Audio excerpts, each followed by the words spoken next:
This meeting is being held in accordance with the New Jersey Open Public Meetings Act. Annual notice of this meeting was published in the Union County Local Source, the Newark Star Ledger.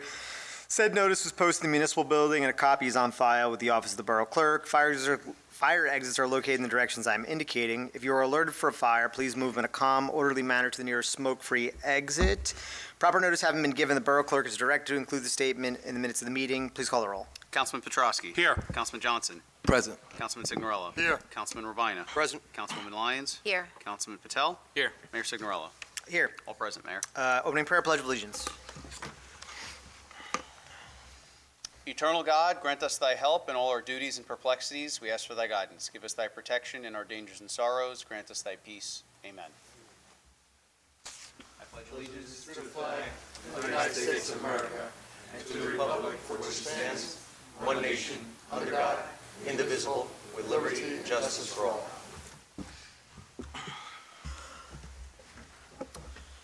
Okay, a couple proclamations tonight. We have recognizing Black History Month. Rod, where you at? Come on up, man.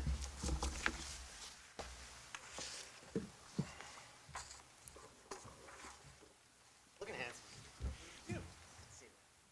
How's that?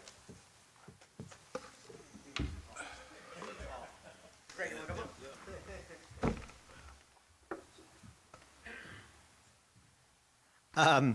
So I was going to have Chris Monroe come up because he's the head of the Diversity Inclusion Committee. And he's like, dude, you got to get somebody else to get this. So we thought about people who, create Black history in Roselle Park. And Rod is a second ward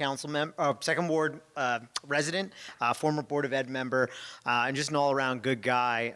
Beautiful family, always been there for me when I needed him. And, in honor of that,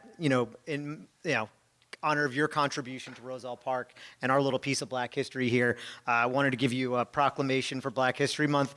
Round of applause for Rod. I don't know if you want to say anything, Rod? Yeah. This is Mayor Height, so let me fix that. Can I just take it off? Yeah, there you go. Easier. Well, firstly, thank you, Honorable Mayor and Council, for bestowing this award, this proclamation on me. It's certainly an honor, and I'm privileged to live in such a community where people like to serve the community. And, I'm definitely a firm believer of serving your community, as well as being on the Board of Ed. I was on the Board of Health for a number of years, serving Roselle Park. And it's just totally been an honor. A little piece of Black history, since it is Black History Month. I'm a member of Alpha Phi Alpha Fraternity Incorporated, founded as the first intercollegiate Greek letter fraternal organization for Black men in the world. Wow. I stand on the shoulders of those brothers before me. For example, Dr. Martin Luther King, Thurgood Marshall, Frederick Douglass, Paul Robeson, and Dr. Cornel West, just to name a few. And our motto is, first of all, servants of all, we shall transcend all. And I just wanted to give a plug out for Black history for the first Black fraternal organization in the world, Alpha Phi Alpha Fraternity Incorporated. So thank you.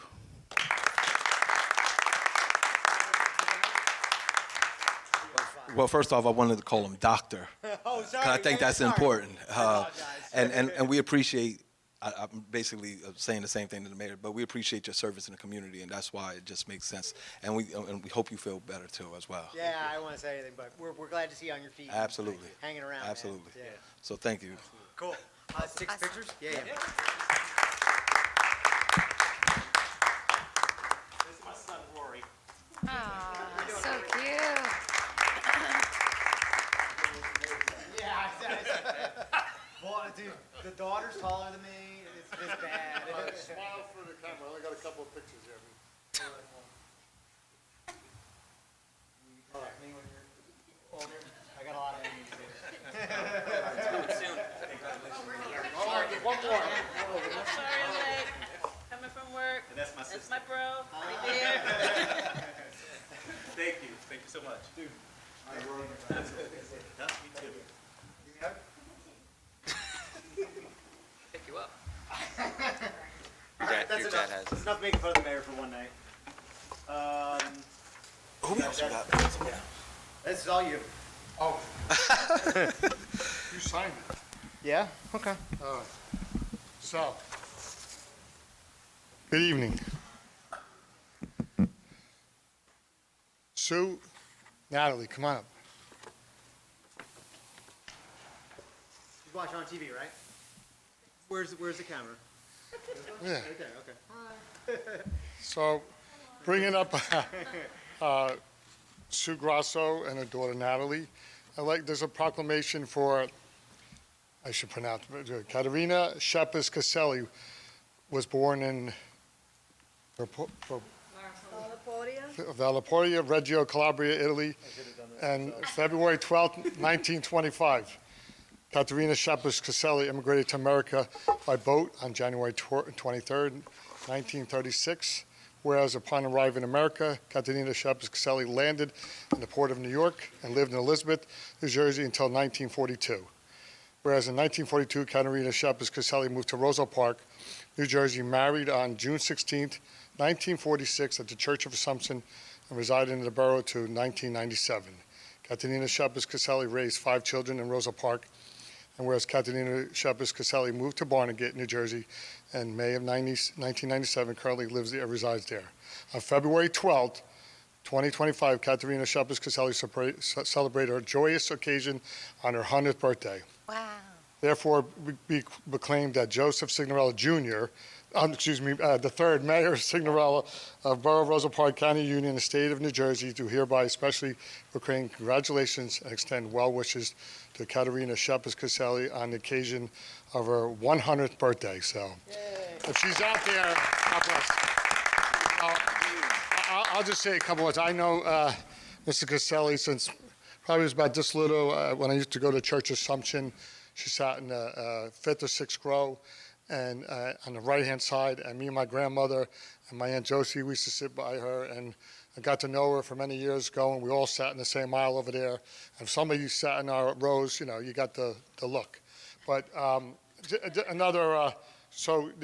main name is Shepis, and a beloved friend of mine, Tony Shepis, was the fire chief prior to me back in the day, and I miss him dearly. So congratulations, God bless, and I saw her 2 weeks ago at a party, and she looks great. I don't know if the daughter has some secrets, but if you could share them, share them. So congratulations. Thank you.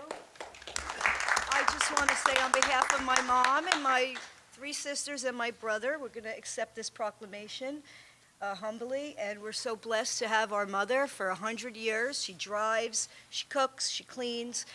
We are truly blessed. So thank you.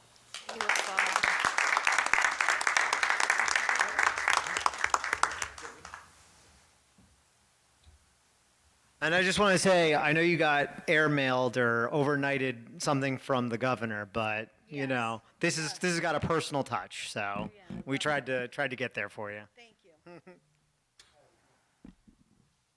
nice.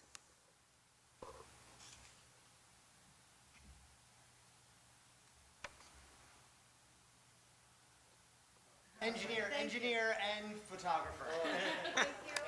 Thank you. Beautiful. Good job, Mike. What's going on, brother? It's good. No, we don't need it. I'll take the mic though. Just move that over toward the. Yeah, it's fine,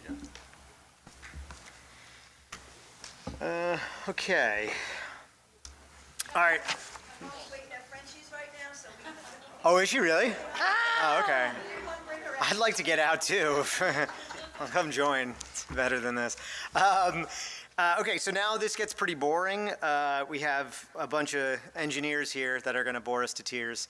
No, in all seriousness, we have Neglia Engineering here, and this is a culmination of a lot of work that we've done. Obviously, since I've been mayor, I grew up here. Since I've been mayor, we've probably seen the most intense rains in the last 2 decades, and our system, stormwater system's getting strained.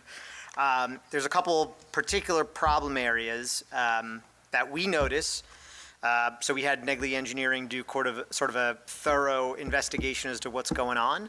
And I think it runs through most of our wards, so rather than doing this in some kind of committee, I thought it was best just to have Negley here and walk us all through what they found. So, Tomas, I hand it over to you, and looking forward to hearing what you got. I'm not sure you want to hear it, but that's fine. But thanks for the introduction. Bracing myself for it. It's good to see everyone, Mayor and Council, Administrator Casillas. I do have the brains behind the operation with me, Mike Gormley and Daniel Blaine. I'm Tom Sofaro. We work for Negley Group. As the Mayor stated, we were tasked with performing a storm sewer evaluation in certain portions of the borough. So basically back in September, October last year, we prepared a plan and specification to do a closed circuit television, internal TV inspection and cleaning of storm sewer lines. What's presented in front of you on paper as well as digitally up on the screen, I know it's kind of hard to see. The first exhibit really is an overall project limit map, and basically the limits were from Lehigh Avenue to the north, which is the highest reach or the most upstream elevation of the system televised, basically transversing and conveying all the way down to East Westfield Avenue, down by Locust Street. So basically, it was Lehigh Avenue to Lincoln to Spruce, through some easements on Cherry and Birch, the Westbrook Stream, if everybody remembers that location between Clay and East Grant Avenue, through Walnut Street, Charles Williams, Chestnut, Filbert, and ultimately down to Route 28. Where it crosses Route 28 into Roselle, Morris's Creek, if everybody remembers Morris's Creek, and then the Arthur Kill, where it ultimately drains. To the Mayor's point, the borough, I commend the borough for, always trying to be proactive in protecting the health, safety, and welfare of its constituents, the public, and the residents of Roselle Park. Trying to determine infrastructure deficiencies, flooding mechanisms, defects, anything that could be in line with potential flooding mitigation and control measures, which the borough would try to sponsor either through grants or its capital funding to help mitigate that and do some capital infrastructure and projects. So before you tonight, again, there's an overall map from Lehigh down to East Westfield Avenue. We took and we created 5 priority areas from our findings. National Water Main was the hired contractor via the local public contracts law. We spent about the budget was around $200,000. I think it was, at the end of the day, we spent around $215,000, so we had to cut off the investigation. So the majority of the infrastructure within the limits as shown has been televised and investigated. There were a couple of spot areas due to the budget constraints we had to take out at this point in time. Potentially we can get back in there for an additional phase of work. But National Water Main went in there with TV equipment and also manpower. They were also in the pipes. Televised the areas in question, cleaned out the areas in question, a tremendous amount of debris. Some So collapse. they actually did cleaning while they were there too? Yes, Okay. part of the project, Mayor, was to not only investigate and see what the issues were, but also to clean as much as possible. So they spent, I believe, 20 or 21 days out in the field, between 4 to 5 weeks. They removed roughly 120 tons of material. Wow. Which if you equate that to, it's about 100 cubic yards, which is about 10 to 12 standard-sized dump trucks. Or if anyone sees like a triaxle tandem of asphalt, like an asphalt truck, that's about 5 fully loaded asphalt trucks. That's crazy. It's a lot of material. Yep. For various reasons. Illegal dumping, street sweepings, erosion, just erosion of the general infrastructure. It is antiquated, it is outdated. Some of it goes back to 60, 70, 80, 90 years old, right? So it needs a little TLC. Tom, when you do this, is there a way to kind of get a sense for like the last time any of this has been done? Or it's just like, it's probably been decades, I would assume, right? This administration has been proactive, so there have been, over the last few years, different areas. If you remember, we went out and we televised and cleaned by Costas, the open channel ditches. Yep. That's true. There have been some. So there have spots been that select, but again, to your point, known problem areas within the borough, correct? So we're trying to get our hands around that. So their money has been spent, but I'd say overall, from a town-wide perspective, which most towns are, it's kind of out of sight, out of mind. Yep. But again, you're trying to bring it to the forefront. So that's always appreciated, and I'm sure the public would appreciate that too. Yep. So basically what we did was, on the overall map, we created 5 priority areas, one being the most intense and requires probably the most immediate attention, and 5 being the least. Typical encounters or defects that were found were, pipes that had flat slopes to them, they're not pitched at all, or they were back pitched, creating a ponding condition in the pipe, a lot of debris buildup, misaligned joints where pipes marry up to one another, whether horizontally or vertically. That creates situations in areas where all debris just kind of sticks to that area and continues to back up, causing blockages. Voids in some of the culvert walls. We have all different infrastructure type makeup pipe and materials. We have reinforced concrete pipe. We have box culverts. We have cobblestone culverts. We have brick arch. There's a whole bunch of other materials in there, which is standard and normal practice through the course of time. But that old material starts to wear out. Scouring, the amount of volume and flow of water that goes through there, so it starts to deteriorate some of the walls of the bigger culverts. That material falls down into the pipe, again, creating flow restriction, but also structural integrity issues, which needs to be addressed, right? So those are the higher priority items, which would be under priority number 1. We have exposed rebar of some of the reinforced areas. We have dislodged bricks, stones. We found some bubbler-type basins in the system, which basically water gets into the way it's supposed to function. Water gets into the system through the basin. The bottom is supposed to be perforated so water gets in there and kind of permeates into the ground, and then there's an overflow, higher pipe elevation in there. If the water gets too intense, it can flow out. And we found a lot of those bubbler basins were just sedimented in, so that the water could percolate into the ground and to help mitigate some of the stormwater control. We found root intrusion. We found utility crossings within our storm sewer systems, whether it's gas mains, water mains, which obviously impact conveyance of some of our pipes in our system, which could lead to some of our flooding concerns. So there's a whole litany of scenarios that we just encountered that I just explained. Yep. Go for it. Yeah. That's what I was looking for, listening. There are some streets that we might have some utilities that went through our space or whatever and could be impacting this. Yeah, Is specific. there anything we could go after Yeah, them so or specific. back or ask why? Well, That's all I have. no one's going to tell you why. But we've encountered this already, right? Like, What's that? we've had a couple Yeah, emergency. Absolutely, and this is standard in other towns too. It doesn't make it right. Yeah. But it happens, and the areas that we're talking about now, Councilman, is like in the area of Filbert and Lincoln. They have utility crossings right within our cross sections of our culvert. Again, not only a capacity issue, but it's also a dam. Basically, it's a bottleneck of material and water trying to come down through that section. Listen, by all means, part of the recommendations as we continue to go down this path with the administration is, hey, listen, we need to bring these other entities, whether it's utility companies, whether it's the culvert under Route 28, which is state-owned or state participating. Lincoln Avenue is a county road. Right. We wouldn't want to get all those agencies, Didn't we including the utility experience companies. I'm sorry? Sorry. Didn't we experience this a little while back also with Walnut too? Or like around Walnut or something like that? There was one that we had emergency, there's 2 that I remember we had emergency work where there was water coming up, and it was because American Water was jutting into our system. Correct. Where were the intersections? I think though? that was Walnut. That was Walnut. Was it I Walnut? think it was Yeah, Walnut. okay. Yeah. Damn, all right. So we would want to get in face-to-face with these other jurisdictions to say, hey, listen, you need to help us out here. Yeah, Tom, one thing to note, isn't the state DOT's doing a refresh of Route 28, right, pretty soon?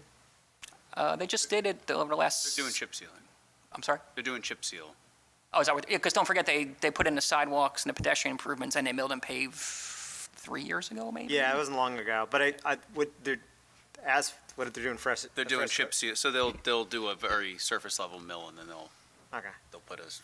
But it doesn't mean we can't bring them to the table. Yeah, I mean, they also never, there's the one area that you're highlighting that they literally never went over because they were afraid of caving in the culvert. Yeah, we can get into that, Mayor. So Yep. we have different priorities like we talked about on an overall map. There is supporting Google imagery maps, and also we have a photo location plan. We don't have to go through every one of them in detail tonight. We'll be here for 6 hours. But it's there for your edification, and obviously if anybody has any questions. But basically, the photos are labeled and they're identified on the Google imagery map as to where they are in the town system. But the biggest problem areas are our culverts, right? There are larger diameter infrastructure, again, stone base, stone bottom, half stone walls, CMU concrete block, masonry walls on top, reinforced concrete bridge decking on top. All that stuff there's areas where it's decaying, it's dilapidated, it's falling in. I'm not saying it's going to collapse tomorrow. It's not a safety concern, but it is an issue that needs to be addressed. Whether any type of improvement, listen, there's various ways to skin a cat, whether it's a total replacement, whether it's bypass installation, which would require hydraulic study, which we've been doing some stuff for the borough on the side with that. Could be internal improvements. It could be shotcreting or gunite, which basically they spray cementatious material with some rebar to give it more structural strength. It could be slip lining with a high poly liner. I mean, the list is long. We haven't figured out what those improvements would be yet. We're not ready to present that tonight. But when we wrap up this evening, my recommendation would be, hey, to continue to go down, reviewing this information. The firm itself creates kind of like a mini master plan of improvements. Yeah. Further identify the issues of concern, label them out, have them in order, come up with some cost estimating. Yeah, I was gonna say, if you have some cost estimates attached to it, that'd be And helpful. then we can sit down and brainstorm maybe how you want to continue to move down to help mitigate some of these measures. But again, the biggest areas in question, priority number one, that's down East Westfield Avenue and Filbert Street. If everybody remembers, we always had problems by McDonald's over there. Yep. Back in the day. Yep. Again, state agency with Route 28, we should definitely get them involved if we decide to do something there. Priority number 2 and 2A, they're kind of the same. Again, they're bigger culvert areas. That's over by Grant Avenue and Union, and also over on Lincoln Avenue again, which is county jurisdiction. And you have 2 and 2A just because you kind of ranked them We as lumped like... them together. Originally, honestly, Mayor, it was really 2 and 3, and I said, listen, they should be both 2. Okay. So- And is it just because they run along the same strip, or because they're of the most same importance? Their determination is that they're pretty intense, and they should be in line with right after work that we want to do on Route 28. Got it. So okay? one is like, you really One got is to like, do hey, it. listen, this is the first point of location where we really should consider Yeah. potentially expending additional funds. 2 is like, you also It's not right far behind off. it. Yeah, it's right okay. behind it. Yeah. Okay? I mean, you got to understand, these are highly trafficked areas. You have, you can just imagine the ADT and the truck traffic that comes across Route 28, right? Yep. And also on Lincoln Avenue. I know that culvert well on Lincoln Avenue, and I think it's more on the curb line than the sidewalk. Yeah. People's driveway, people access their houses with their aprons in their driveways. Yep. I've seen some voids from the top, So, Tom, you're saying, one, can you help me out, and we could talk offline more. Number one is the actual, because I walked through it, I've been in it. The one that goes down by the tire store and across, or is it by the bowling alley? It's going to be more, By the bowling alley? it's going to be on the north side of 28, right? So it's going to be more where Williams ties into Filbert as it heads down Okay. to Route 28. Yeah. Okay.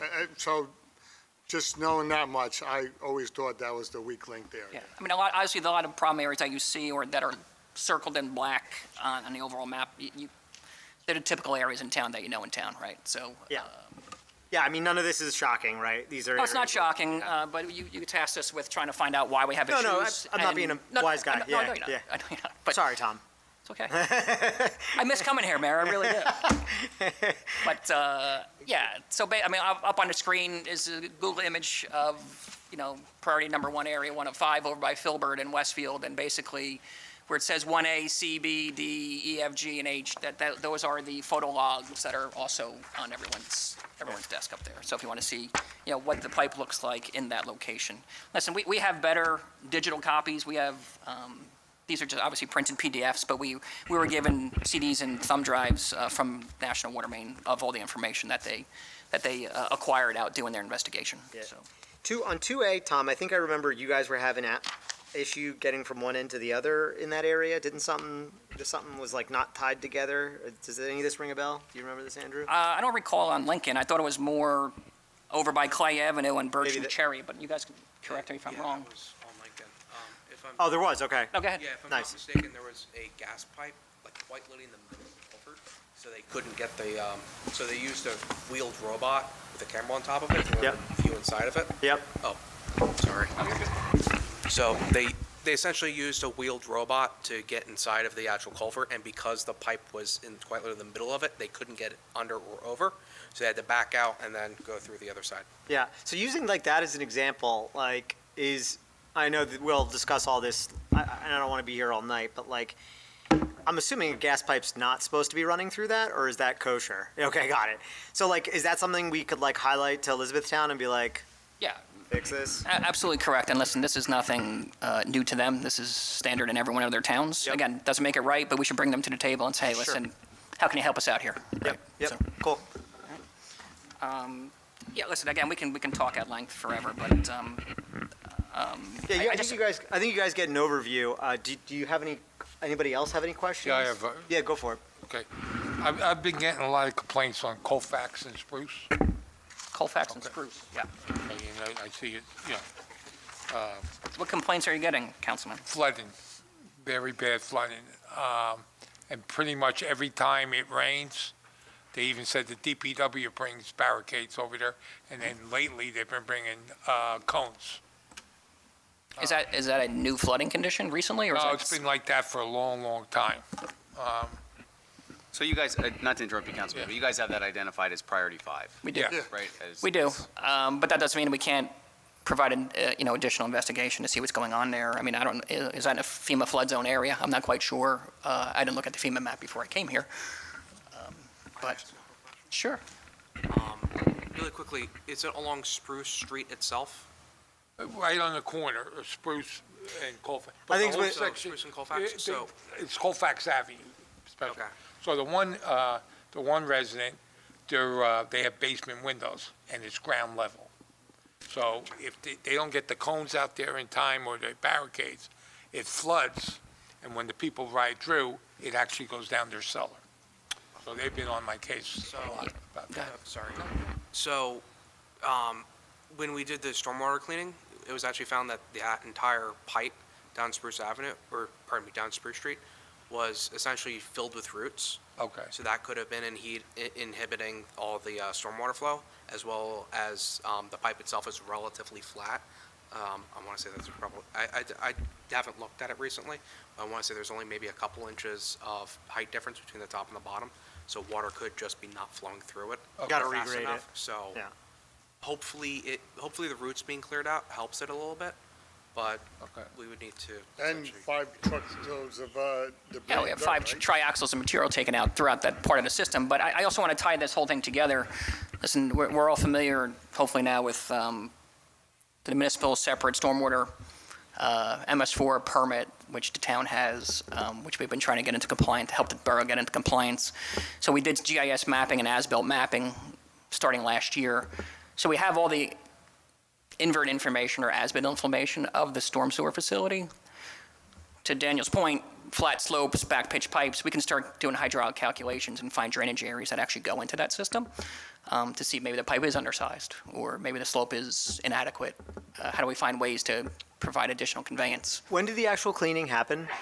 It was, I would say November and December. Yeah, so it might be interesting, Joe, just to see next time we get a big storm, to see if it helped out at all. I will. I mean, either way, we should, it's on the list of things to do. Correct. But hopefully the cleaning maybe gave it a little bit of, better flow in the Because I know meantime. that one resident's been complaining, he lives on Lincoln. Yeah. And Spruce. Yeah. And he says, but I told him, when I was a kid, I used to go swimming. Oh, it's always been a problem. Yeah. Yeah, It was just- it's always been a problem. And I'm talking 50 years ago, this was. Yeah, So, it's always been a problem. But I also told him it's a county road, too. It is a county road. Lincoln is anyway. Lincoln, that's Correct. one. But don't forget, if there's no improvements done down, that's the highest point of the part where we studied, right? So that's the upstream piece of it. If there's no improvements done downstream and there's issues downstream, that conveyance capacity is negatively affected. So the water that's upstream of that is going to have problems trying to discharge further down towards Route 28. So even though the problem might not be right at Spruce and Colfax, it could be downstream over there which has to be rectified or cleaned out, or bypass line or pipe replacement, which will allow the water to free flow from above it, if that makes sense. Well, I know they've been also having some problems with sinkholes. Yeah. One resident on Lincoln, it actually was a big, and that's been going on for a couple of years. So I know that years ago, they just threw dirt in there to cover up. But Standard practice. And then actually his driveway actually sunk. It started to go down, yeah. Well, don't forget, because what happens there is all the fines and the soil material starts to move and gets basically pushed out of there, so there's no more structural support of the base, so. Okay, thank you. But again, this all ties to the MS4 infrastructure and the permit requirements, which the borough is responsible to take care of. So that all ties to the map we're putting together that we're assisting the borough with, and we will continue to do with, the annual report is due every May. We'll help provide borough assistance with that, and obviously with the information we have, we can also do hydraulic modeling to potentially investigate any other, low-lying areas or flooding areas where the borough may want to have reviewed and potentially, improvements implemented at that location. Cool. I have a question. Yeah, go for it. Sure, thank you. Tom, you said many of these issues are being caused by or involve other jurisdictions, including utility companies, state DOT. How confident, and you've mentioned this has been an issue in other municipalities as well, how confident are you that they'll take ownership of it and actually assist the municipality in getting it solved and not putting the onus on Your mic's Roselle? off, by the way, Jay. What's on? I understand. I got your question. Be on top of it like this. Oh, yeah, go closer. So, Yeah. there we go. Want my true answer? Here. Not very confident. Utility companies, listen, I've seen workmen, they took out some of the utilities and moved them further down the road. No issue at all. Other towns, it's been an issue trying to negotiate to get them to take care of that, where it's gotten threatened up to the legal level and lawsuit. So the DOT, I mean, we need to get them on board early if that's something the borough wants to do or have further investigate. Yeah. We all know those jurisdictions, kind of like ours, when we do our budget, they're 1, 2, 3 years out. So even though they say, hey, we'll look into it, and they say, we'll put money up for it, that's something that's not going to come anytime soon. They're 2, 3 years down the road. Those I feel a little more comfortable getting participation with than potentially the utility companies. County too, maybe. And the county too in Lincoln. Yeah. Okay. All right. Thank you for your, But listen, if we don't ask, we definitely don't get anything. Yeah, Correct. yeah. Hey, Jay, we could bring that up at the next NJDOT meeting. you got that right. Yep. All right. Thank you. I mean, and then, again, this is just a broad overview. I mean, there's definitely more detail we can provide, but No, this is great. You I know. think, as we go into budgeting season, some rough estimates and kind of that hit list, I think is probably the next thing that we need. no problem. We'll continue to hit the ground running with it, and we'll provide more additional information as it comes. Cool. And if Good you work, have guys. Thank you Any very other much for coming. questions, you know where to reach me. All right. Appreciate it. Thank you. Good to see everyone. Yep. Thank you. Thank you, Tom.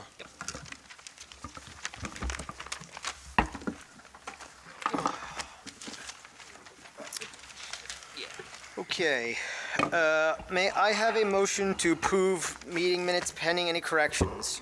So moved. Second. All in favor? Aye. May I have a motion that bills and payrolls be not read and passed for payment? So moved. Second. All in favor? Aye. May I have a motion to open the public portion on agenda items only? So moved. Second. All in favor? Aye. May I wish to come up and speak, may do so now on agenda items.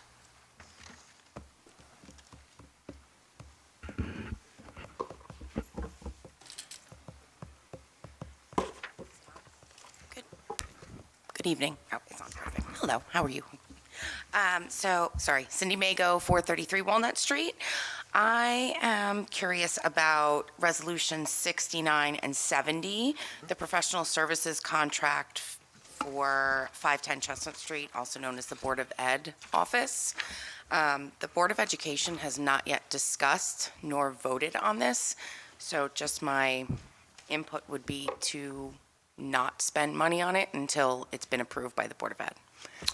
Yeah, I mean, I think there's a couple things. So there's two pieces to, and again, it's up to you guys to vote on whether or not you want to do it, right? And if you think it's a good deal, great. If not, it's not the end of the world. I will say, Here, we haven't even had the discussion yet, so. not going to get into a tit for tat on Yeah. this. It's up to you guys, but I can say, it's something that I've talked about since like the Lauren Harms days, right? So I would say holistically doing a study it's there forever, right? So whether you guys want to do it now, or somebody wants to do it 10 years from now, or whatever, it's there, it's enshrined. But I also think that there's going to be two pieces of the puzzle here, right? So as we've discussed, where does the borough get involved, right? So the borough does not get directly involved with the transaction. That's totally up to you guys. But the negotiation is going to be potentially with a developer that says, okay, well, to make this work, I need to be able to do X, Y, and Z. So if there's a study that says, well, you know, you can only put a jungle gym there, right? Maybe it's not as attractive to a developer, right? So while I agree that this might be putting the cart before the horse, and, you know, candidly, this might be something that doesn't come to fruition, that land is only as valuable as what you could do on it. Correct. So, Yes. so it's Same important. for the Westfield Avenue. Exactly. So that's the thing is, right? So there's a real world where, you know, let's just say study comes back or council comes back and says, we're only going to allow a one-story building there, right? The developer might say, thanks, but no thanks. I can't do anything there. Like, it's not worth the trade. So unfortunately, that's going to be a part of the calculus for them. And, you know, we're putting this at risk as you guys might vote it down, but it's going to inform their decision, I would imagine. So does that make sense? It does. Yep. I mean, it was just my suggestion, just to at least wait until after it was No, discussed. it does look funny doing it in tandem, but you have to think about, right, like, again, you know, this Borough Hall, right, if we just sell it and say, well, you can only put a Trader Joe's here because everybody wants a Trader Joe's, then it's worth one. Yeah, right, yeah, I would love one too.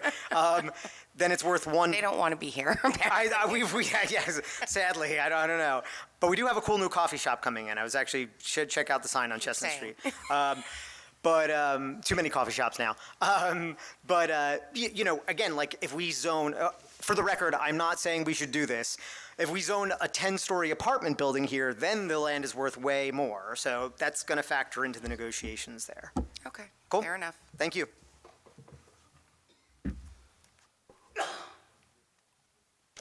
Anyone else?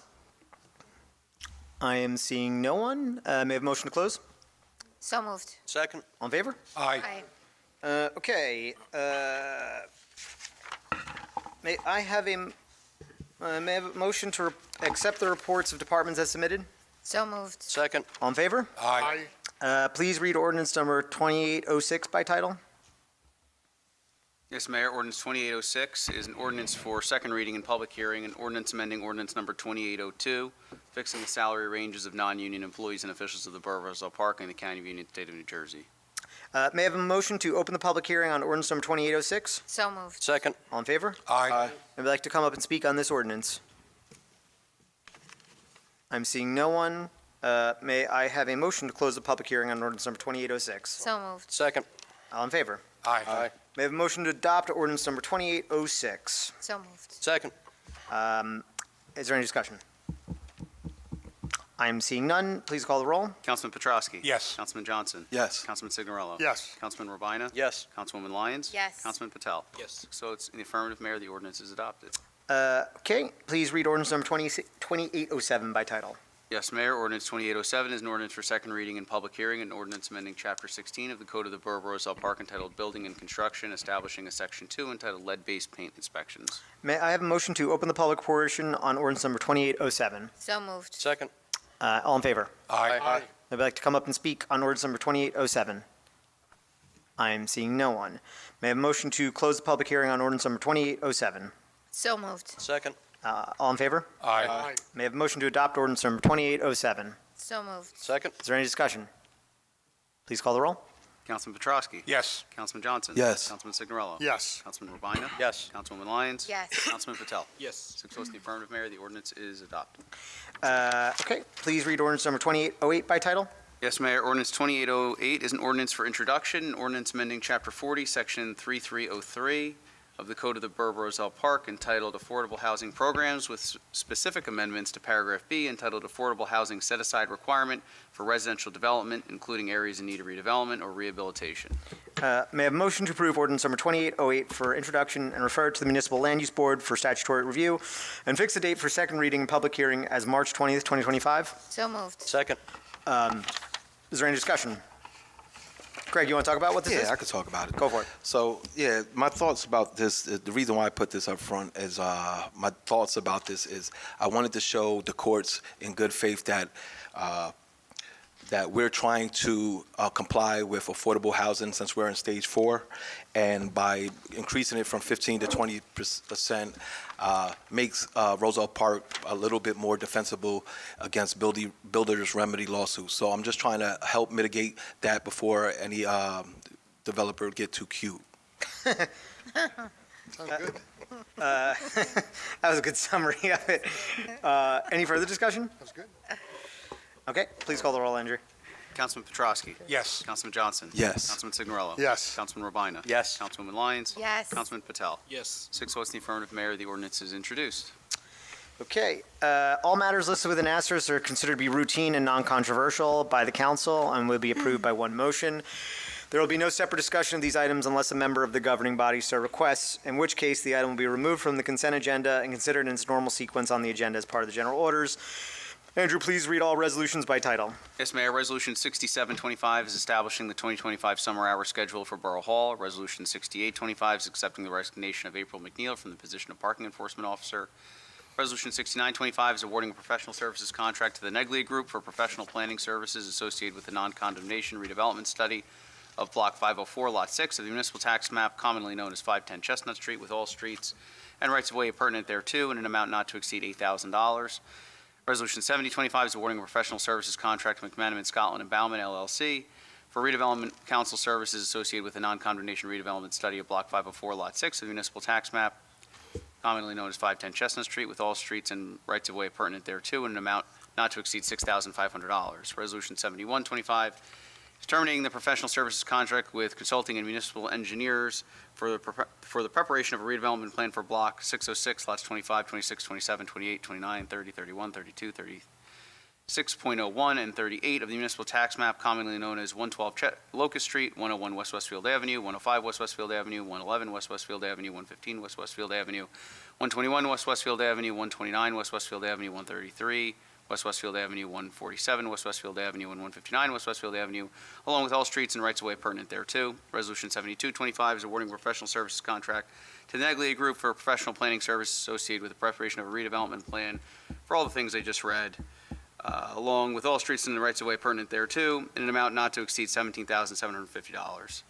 Resolution 7325 is authorizing the Borough Clerk to auction unclaimed vehicles. Resolution 7425 is authorizing change order number 1 to Portofino Builders LLC for the Project 2024 Capital Road Program in the amount of a $22,008.52 increase to reflect a total contract amount of $519,670.77 after all change orders. Resolution 7525 is authorizing the donation of 1 phone booth to the Borough of Kenilworth. Resolution 7625 is granting conditional approval of the application submitted by Veritas MFG LLC for a local Class II cannabis manufacturer license. Resolution 7725 is authorizing submission of the 2025 Union County Infrastructure and Municipal Aid Grant.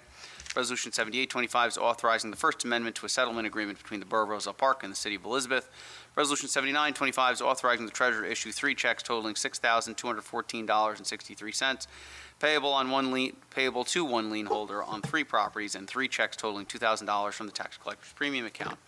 Resolution 80-25 is rescinding resolution number 22324, directing the Municipal Land Use Board to review a draft redevelopment plan for Block 606, lots 25, 26, 27, 28, 29, 30, 31, 32, 3601, and 38 of the municipal tax map of the Borough of Roselle Park, commonly known as 112 Locust Street, 101 West Westfield Avenue, 105 West Westfield Avenue, 111 West Westfield Avenue, 115 West Westfield Avenue, 121 West Westfield Avenue, 129 West Westfield Avenue, 133 West Westfield Avenue, 147 West Westfield Avenue, and 159 West Westfield Avenue, along with all streets and rights-of-way pertinent thereto as a non-condemnation area needed redevelopment pursuant to the local redevelopment housing law, NJSA 48:12A-1 et sec. Resolution 8125 is authorizing a payment plan for the remaining sewer connection fees and residential development fees associated with Building B of the redevelopment project located at Block 610, Lots 3.01 of the municipal tax map, commonly known as 10 West Westfield Avenue. And Resolution 8225 is appointing Leonard R. Dolan as Fire Subcode Official and UCC Fire Inspector. Okay, I am pulling 7825 and 8025. Are we pulling anything else? 7625? Mm-hmm. And 6825. Okay, I got, sorry, 69, 69. 71. Yep, We did 676, right? Yes. yep, So Yep. 78, It's pulled. yep. 80, and 81. 76. So the ones, anyone else? So just to review, the ones that are pulled are 68, 69, 71, 76, 78, 80, and 81. Yeah, that's what I got. Okay. Anything else? Not a lot left on consent agenda. May I have a motion to approve the resolutions remaining on the consent agenda? So moved. Second. All in favor? Aye. Okay. May I have a motion to adopt Resolution 6825? So moved. Second. Is there any discussion? Yes, Mayor. I want to thank April for her service to Roselle Park. I had issues on Sheridan Avenue, and she was always very helpful. A lot of people dropping their kids off was blocking the driveway, and a lot of my neighbors were complaining. And I thought she did an excellent job, and I'm very sorry to see her go. But I know she got a full-time job, and I'm happy that she got the full-time job. That's all. Anybody else? I just want to say I wish her the best too. We had some pretty deep conversations, even in all that she did, but definitely wish her the best. Mayor, I would like to say a couple things too. I just wanted to say I thank her and I appreciate her as well. She had a very tough job, trying to be out there mitigating the traffic conditions. Sometimes people don't want to accept accountability, and oftentimes she could come out appearing like the bad guy. But at the end of the day, I know she was doing her job. I've been in the law enforcement field, so I just wanted to give her kudos, and you will be missed, April. Anybody else? She was tough and fair. Good luck. She's going to be full-time park enforcement, so she didn't really give it up. Oh, yeah. All right, call the roll. Councilman Petrosky. Yes. Councilman Johnson. Yes. Councilman Signorello. Yes. Councilman Urbina. Yes. Councilwoman Lyons. Yes. Councilman Patel. Yes. 6 votes in the affirmative, Mayor. The resolution is adopted. May I have a motion to adopt Resolution 69-25? So moved. Second. Is there any discussion? I mean, mine is 69, 70. It's kind of both. Sure. So if Can you I wanna- can I move to do Yeah, both at the same time? Lawyer Andrew? Just do the one. You It's already too late. moved We it. already did the That's one. fine. Okay. Yeah, go for it. So as far as, for 70, are you going to explain the whole thing? You might just answer all my questions. Yeah, so, I mean, I will explain the borough piece of this, Yeah. right? So, there is it's a very desirable area, right? So as I mentioned, the Board of Education building is, since I got elected mayor, not with these Board of Ed members, but with a lot of Board of Ed members, I've been speaking about potentially, it's not a great utilization of that area, right? I mean, you're right by the train station. It's great. Obviously, you want something in the center of town, but, ideally, you want something, if you're going to be, we're going to talk about tonight how we have to build more affordable housing as a state mandate, right? You were away while we got this, but we got our number of having to do more affordable housing units. If you're going to do it, you want to do it in the center of town by the train station.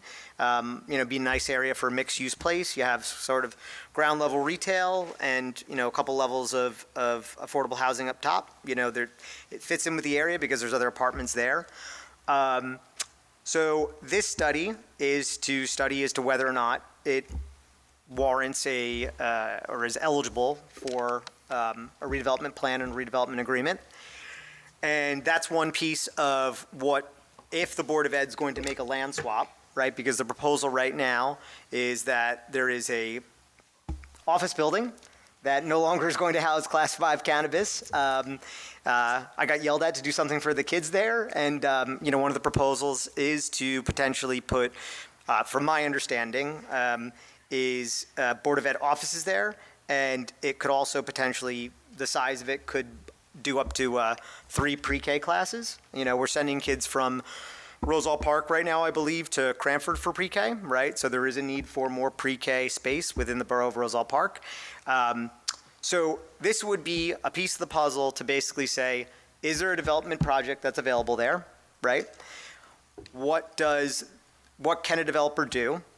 And then the Board of Ed can decide whether or not they want to do a land swap, and the developer also needs to decide whether or not he or she even wants to do something there, right? Because, again, there's a whole lot of factors in there. How much does it cost to acquire the land? How many affordable housing units they have to do? Right now, it's 20%.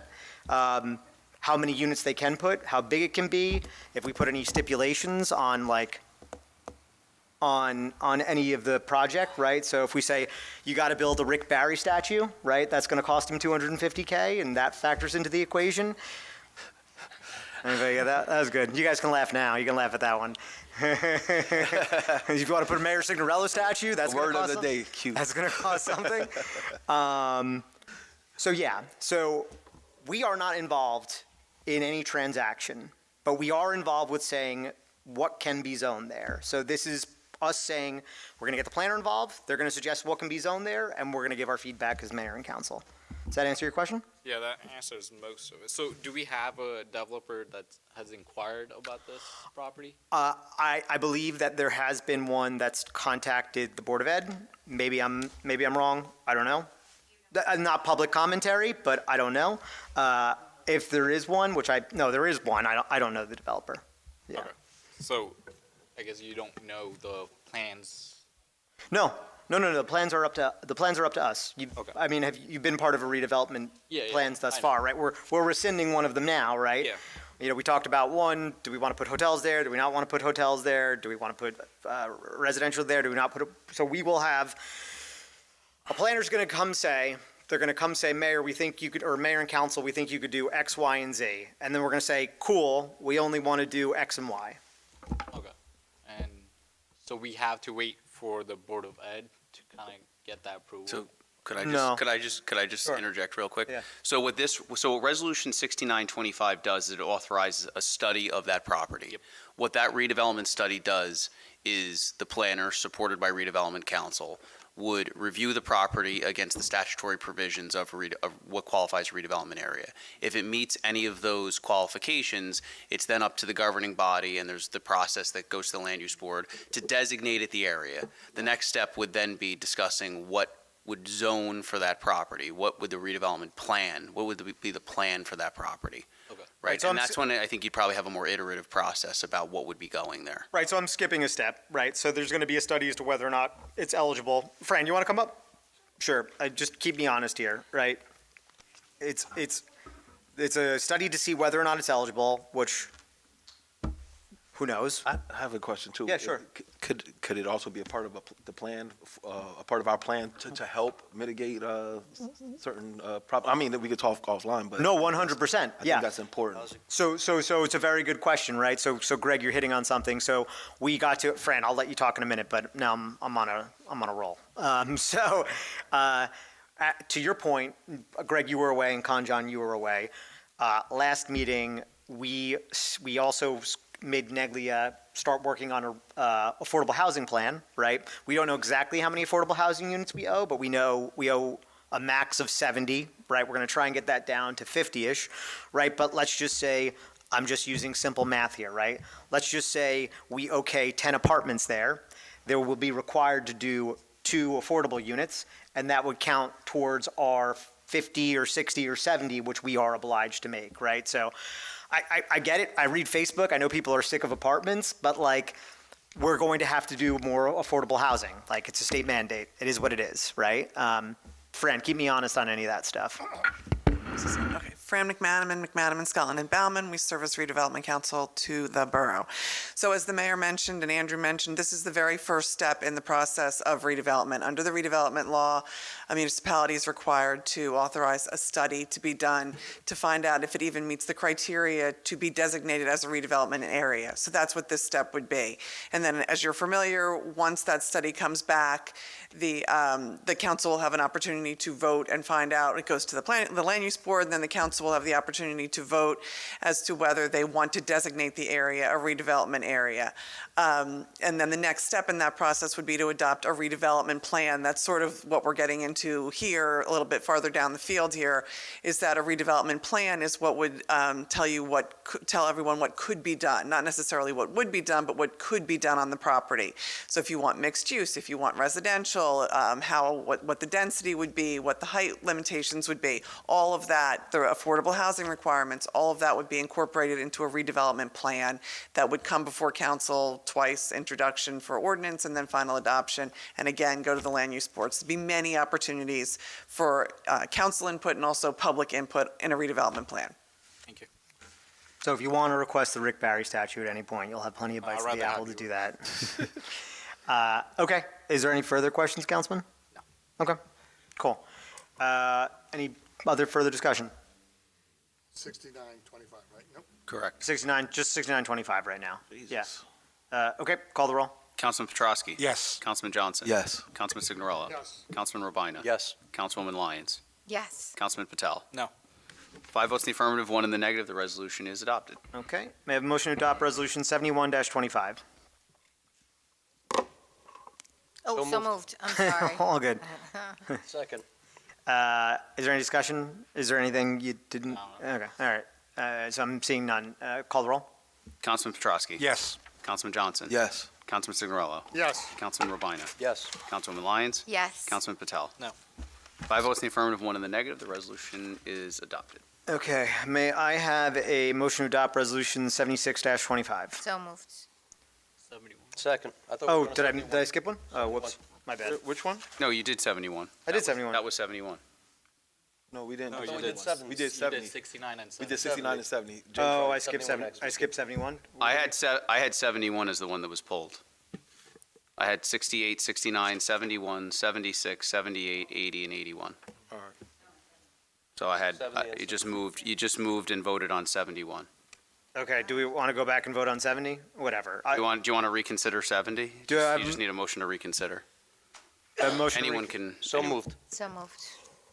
Second. Okay. All right, then you need a roll call on reconsideration. Call the So roll. this is on reconsidering 70.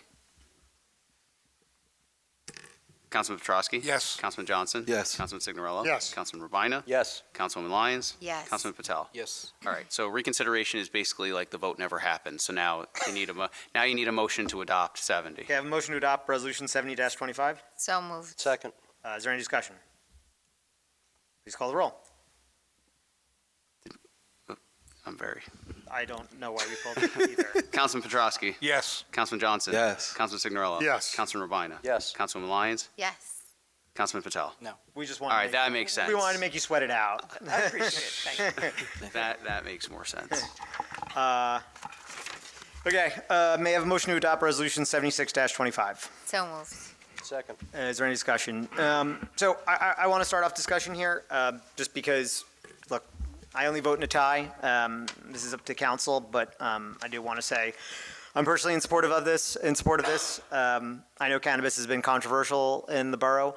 I think I've been clear that this is a Class 2 use, which means manufacturing, which means it's in an area where nobody's going to be able to go up and buy anything. There's not going to be a lot of foot traffic. There's just going to be people manufacturing product in there and shipping out product, and we will get 2% of that revenue, which, from my understanding, these things can fetch, $2 to $5 million in revenue. Slap 2% on that.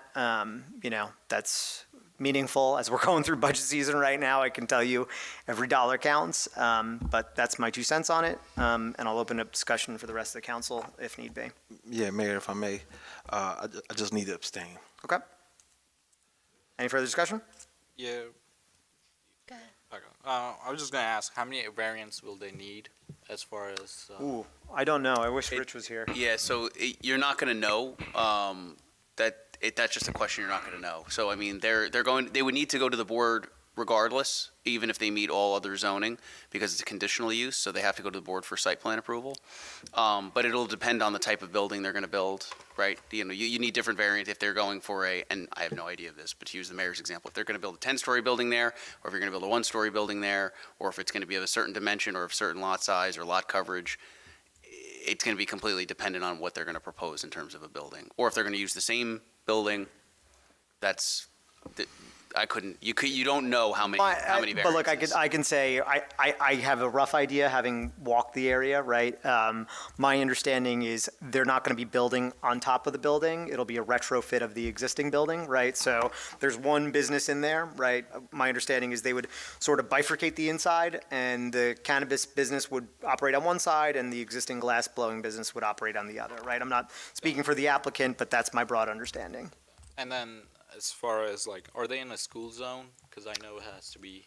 Yeah, I believe they're in a school zone. I forget the exact legalities, but there's 1,500 feet, I think it's supposed to be from the 100 school. feet from parks, 1,000 feet. Oh, 1,000. Yeah, I mean, they're in a school zone, right? I mean, we've litigated this in the past, right? Like, there is state law or whatever law that this is doable, right? We've had this controversy come up before. Lawyer?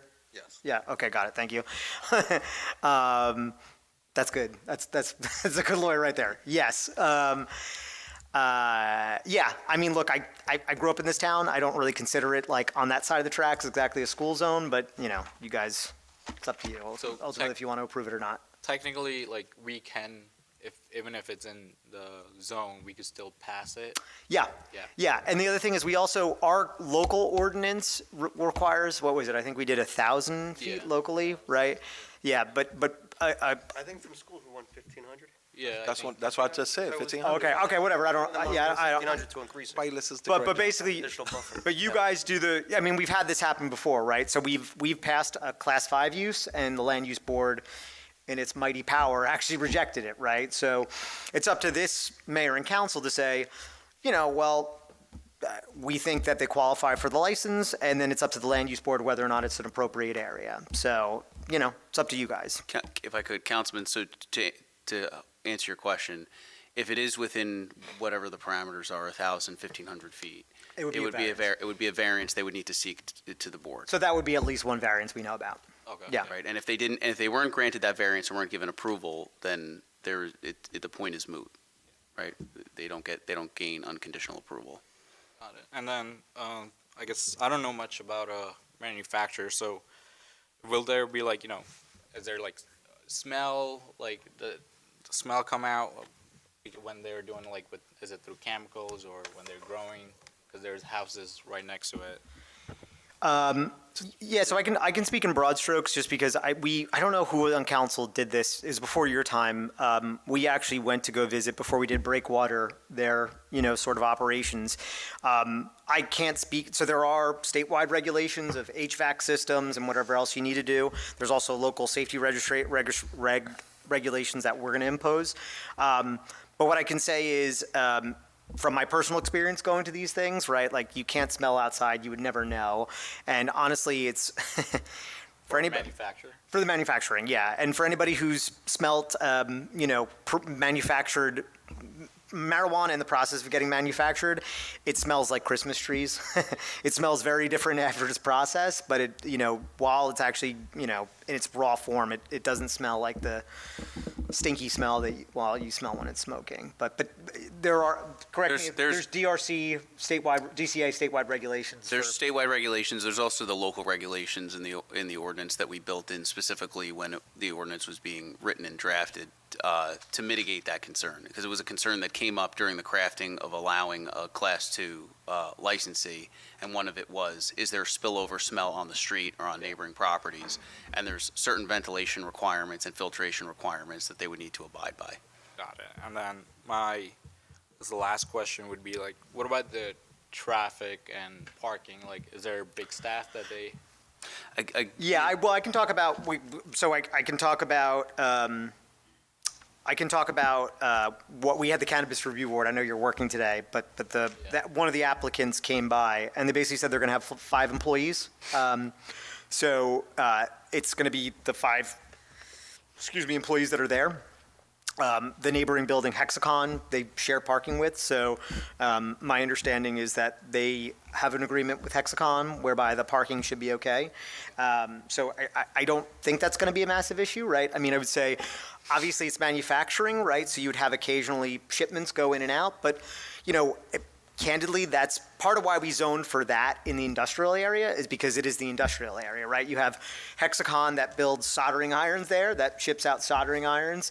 You have printing shops that, print out bulk printing there. So it's awkward because we're in Roselle Park and it's an industrial zone right by residential, but there is industrial manufacturing that's there. Got it. And then, I haven't gotten a chance to ask the residents in that area how they feel, so I would support this, and that's all I have.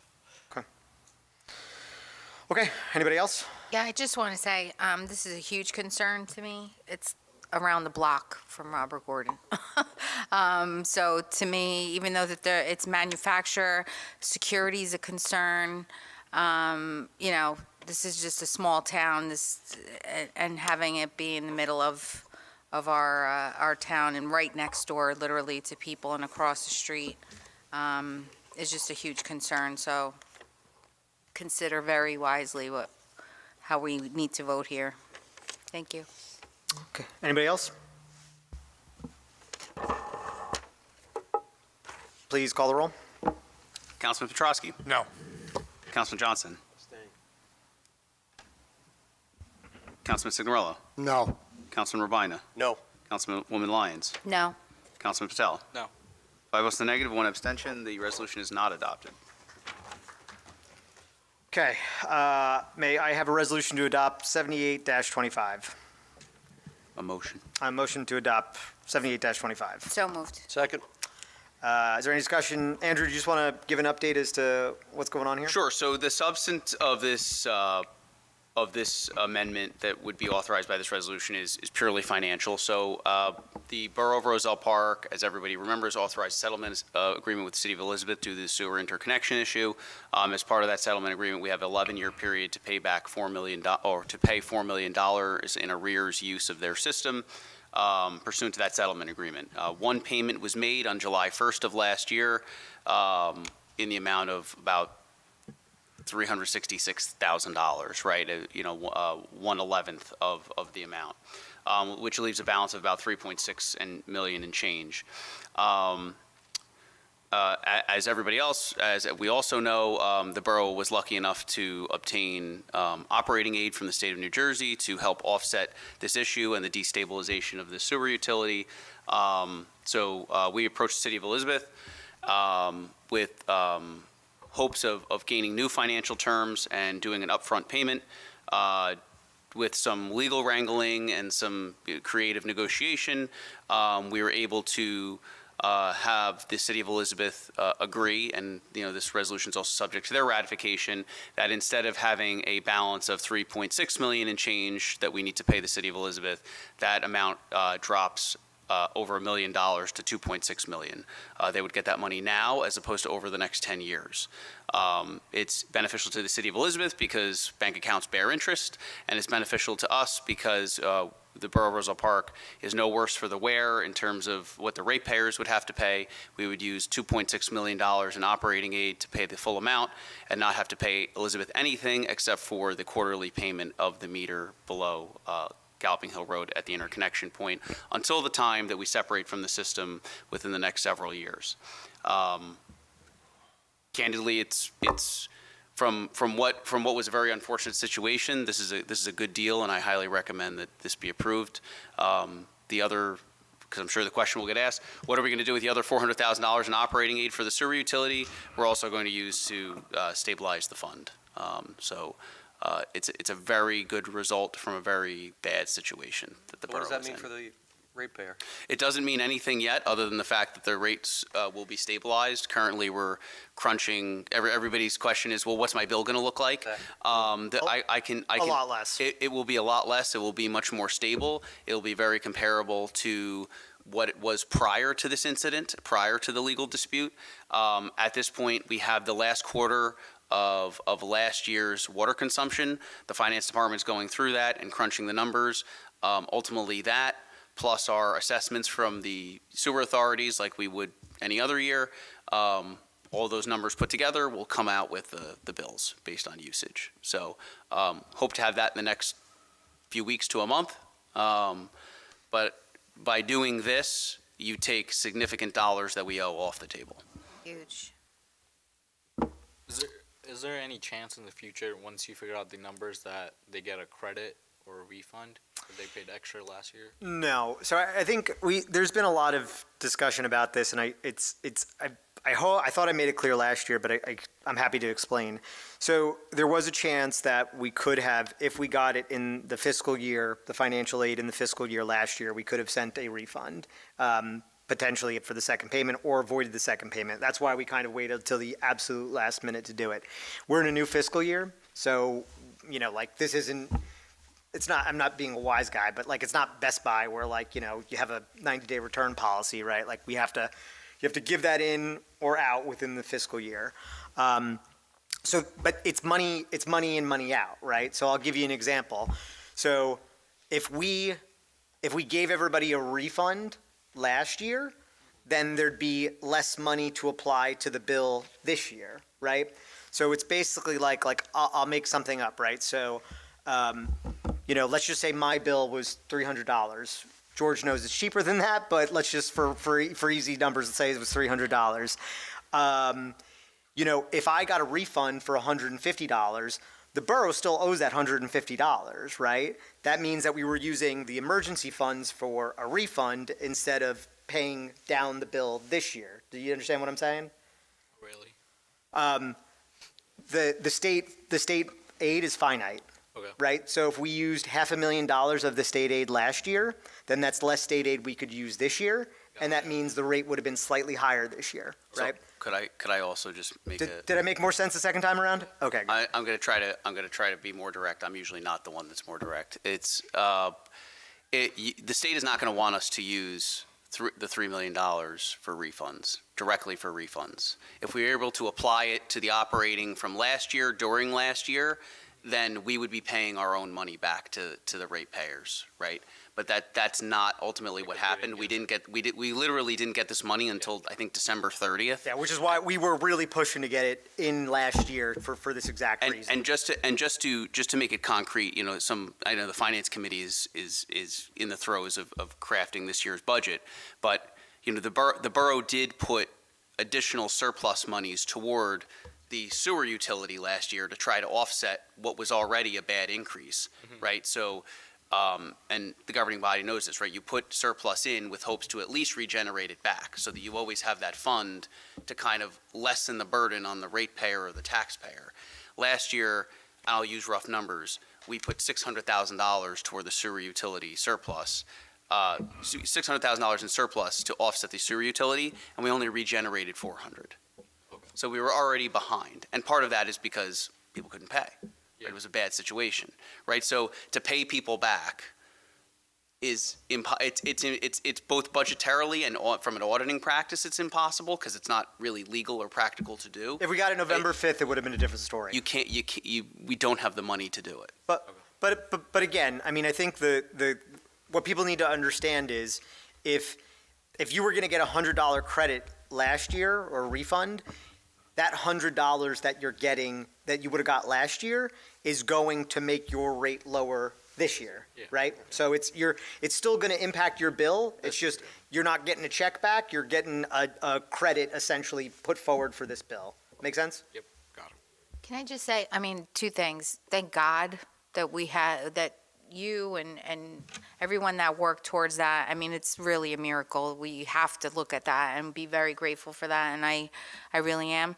But the other thing I have to say is that it was such bad, not on your part, Mayor, at all, but the communication and how it was said, it was like almost saying like, you're going to get something back, and I guess people understood it a certain way, but now saying it like, because I actually sat in with the budget meeting last week, and the way that he's not here right now. No, Ken's not here. He had a personal thing. Yeah, the way he explained it is like you're saying it's, I guess in the budget, right? Yep. It closed out last year. Yep.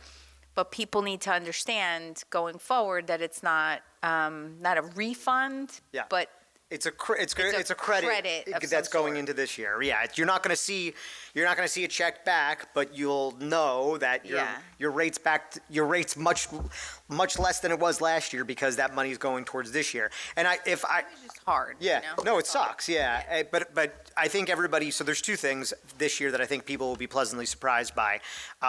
So the one is. Well, let me say, if I miscommunicated that, I'll take personal responsibility for it. I potentially should have been clearer in saying, I mean, look, I worked my butt off to try and get refunds for you guys last year. I really did.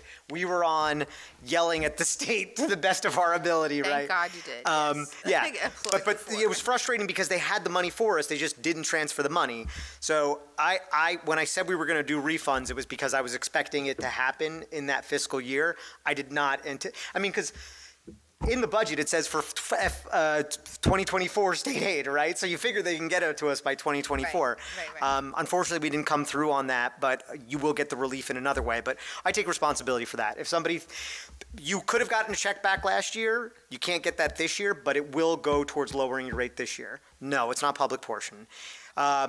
The other piece is we've also rejiggered the way that we take your rates, right? So we only do it during the winter months, right? So for those of you people who have got absolutely whacked because you have a pool and because you water your grass, you will see a much more reasonable rate in line with the sewage that you actually use because it's just going to be taken when you take a shower, Jerry. It's not going to be when you, yeah. Okay, any further discussion there? I mean, I think it's the whole situation sucks, but I'm glad that at the end of the day, the lawyer got another $500,000 or so knocked off for us. Million. Wow, I undersold that. Great. Okay, call the roll. Councilman Petrosky. Yes. Councilman Johnson. Yes. Councilman Signorella. Yes. Councilman Robina. Yes. Councilwoman Lyons. Yes. Councilman Patel. Yes. 6 votes in the affirmative, Mayor. The resolution is adopted. Oh, man, we're trudging through this. Okay, may I have a motion to adopt Resolution 80-25? So moved. Second. Is there any discussion? Fran, you just want to come up for a second? So the quick one is, and Fran, just keep me honest here. There is a interested developer in over by, what do they call it now? Casa del Rey. They changed it again. They call it the Westfield or something. So the property over next to that, there was a developer that was interested in doing something with it, right? We talked about hotels. We talked about residential. We decided on no residential. Fran covering our backs, knowing that we have a obligation to do for affordable housing. It's probably not the best look at the moment, right? I'm being as diplomatic as I can be. But the developer does understand that we are very hesitant and, not interested in doing a ton of residential there. We have talked about doing 55 plus and senior housing. They are willing to come back to the table and do senior housing, which I think is great because we've promised doing that for a very long time. And I think that's a better use than we won't do hotels, Ro. So what we're going to do is rescind this, right? And then we will take it from here, Fran. Sure. Fran McManaman, Skelton and Bauman, Redevelopment Council to the Borough. So on September 5th, 2024, the Borough Council adopted Resolution Number 22324, which directed the Land Use Board to review the redevelopment plan for a designated redevelopment area. The borough has reviewed that draft redevelopment plan and determined that they want to narrow the scope of the project and eliminate some of the uses that were in that plan. So rather than send it to the land use board, have the back and forth that sometimes happens with the land use board, they make recommendations, it comes back here. The administration has determined to rescind that resolution, so it's not, that redevelopment plan is not going to go to the land use board to be reviewed, and there is a new planner who's putting together a new plan incorporating the new vision for that area. Yeah. Does that, go ahead. Yeah, no, I think it's a good result at the end of the day, right? And we were clamoring for senior housing. It's not a bad location for senior housing, and we'll get some senior housing finally. Real quick, Fran, one question I have, because I think I need to talk to the planner tomorrow. What's interesting is, well, I guess I don't think the ordinance is going to be passed by the time we do anything, but would they be beholden, and if you need to do research on this, go for it. Would they be beholden to the former 15% or the upcoming ordinance whereby we're requiring 20% for affordable housing? I would say I would say 20%, because there's no agreement with them at all. There's Right. nothing on the books. Got it. Yeah, this Good. is like, we're starting from square one now, so Okay, cool. 20%. I think that's a result everybody was hoping for. Yeah, Helps us with those numbers. sure. Cool. Any questions for Fran? Okay, cool. Please call the roll. Councilman Petrosky? Yes. Councilman Johnson? Yes. Councilman Signorello? Yes. Councilman Rabina? Yes. Councilwoman Lyons? Yes. Councilman Patel? Yes. 6 votes in the affirmative, Mayor. The resolution is adopted.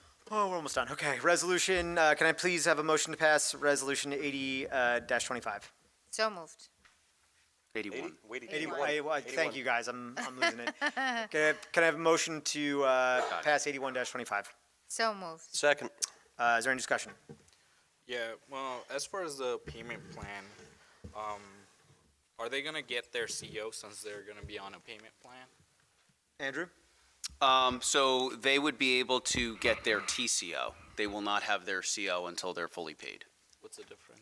So a temporary certificate of occupancy can be revoked. TCO, there's certain conditions the construction official can put on it.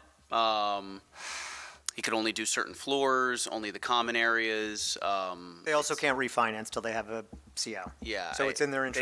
They don't have permanent approval of the project until they have a certificate of occupancy. Got it. So, And then- so they're paying, I only know so much about development, but they're paying 20% interest rate right now based on their construction loan. Usually when a developer gets done, they switch to a different kind of loan. I'm a little bit over my skis. So they always want to get that final CO because they want to stop paying 20% interest. So I would say there's a lot, not the least of which being we could revoke it. But normally in these situations, they want to get that, they're going to pay this because they want the CO very quickly. So if they, yeah, basically if they don't pay it, then We could revoke the, the- yeah, we could revoke the TCO. Yep. Got it. And then same thing goes if they pay late and all those other. I'll defer to Andrew, but Yeah. yeah, I believe so. Okay. It would be a contractual violation, right, at that point. Do we put any like interest or anything since we're doing it like on a payment plan? No, I mean, the terms are exactly stipulated in the resolution, so there's no interest, they're going to pay in the same year that it would be due. Yeah, how many, I forgot, how long is it? So 6 for, months? so for the sewer connection fee, it's 4 equal installments. Mm-hmm. And then for the residential development fee, it's 6 equal installments And how many, in 6 months? within 6 months, beginning July 16th. Okay.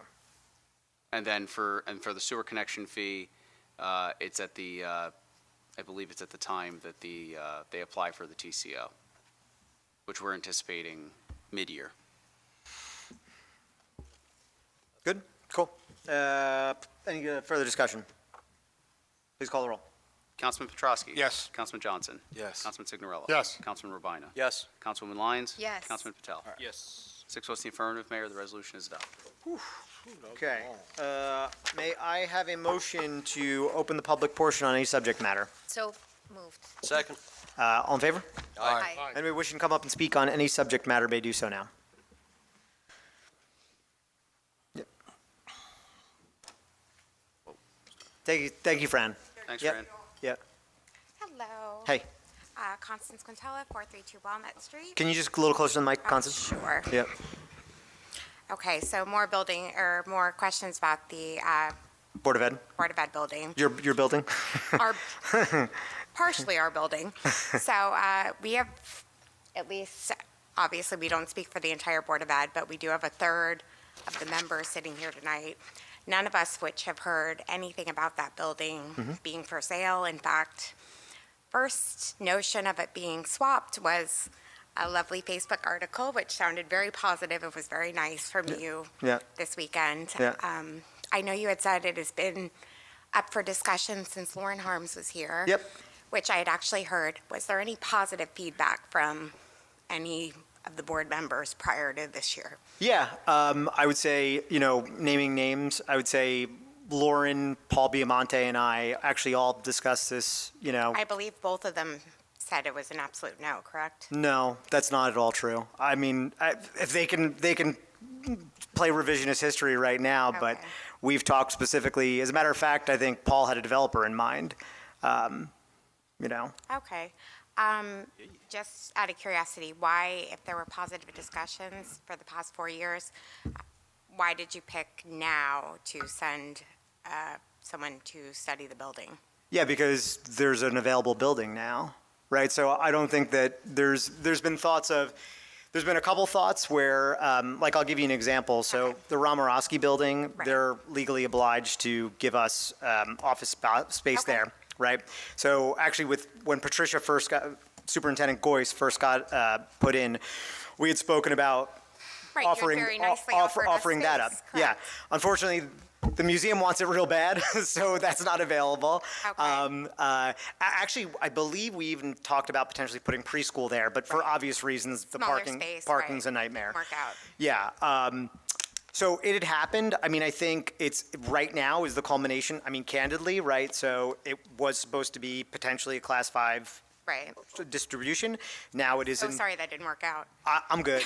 I'll sleep fine at night, one Okay. way or the other. Trust me. So it's just an empty office building now. Right. So it's just, I mean, to be blunt, it looks like hey, no pun intended. It's an office building, and you guys theoretically need an office, right? Okay. I mean, you don't need one, but I mean, I've been there. I'm 5'3", and I'm like hitting the ceiling there. I'm 5'1", I'm fit and comfortable. Okay, got it. Fair enough. So I guess the council doesn't own any part of that building, We do not. correct? And you have no part in the Board of Education, right? None. I guess I'm just wondering where the board, or where the mayor and council's interest lies in studying that building. I mean, we work together on a lot of stuff, Constance. I mean, Right. like we could, this is a little bit absurd. I mean, there's a number of touch points that we have, whether it's from the SLEOs here, setting up events. Thank you for lending us your superintendents, or not your what do you call it, janitorial service? Absolutely. Yeah. You guys pay them, so it's But great. but I have an interest. So as mayor, I have an interest in meeting my affordable housing requirements. Absolutely. Right. I have an interest in doing development that makes sense. Right. And I see an area that makes sense for development. Right. I mean, I think one of the sins of Roselle Park is everybody thinks that we're too dense. 100%. Right. No disagreement here. Poor urban planning is putting apartment buildings all on the outskirts of town. Agreed. Because if you're going to have apartments, you want them all in the center of town. If you're going to have them, because you want bodies there, you want foot traffic there. So, not to throw any shade to anybody in the garden homes, but like it's inefficient and poor urban planning, right? So I feel like if we're going to have to do another 50 or 70 units, I would like to do that in the central corridor, right? Where the Board of Education office is. Potentially, yeah. Okay. Yeah, and what we did tonight was we allowed for the potential of that. It is up to you and a majority of the Board of Education to decide whether or not you want to act on that. We are simply setting the table for an option. And if you don't want to act on that, that's up to you guys. You're an independent board. Absolutely. But our main concern is where the interest lied right now. I'm sure. I mean, the insinuation is like, it's a constant. It's like, not can an we insinuation. get? No, it's a genuine question. I guess, like I said, there's 3 members here who hadn't. The heard interests anything. lie in additional tax revenue. The Okay. interests lie in potentially having 3 new pre-K classes for you. Would you be willing for the Board of Education on its own to get an independent study of how much the Board of Education building is worth, as opposed to where? I have no control over what you do, 100%. Okay. We just to finish, right? Like, I'll give you a perfect example. We're going to buy, I think that we want to act on this. Oh, is that closed session stuff? Can I talk about this? Yeah, it's coming out. Yeah, whatever. So we are looking to acquire more additional parking in the downtown, right? The Wells Fargo came and said, hey, we'll give you this price, or we'll sell to you for this price. Yeah, they said, whatever, I could just talk about the numbers, right?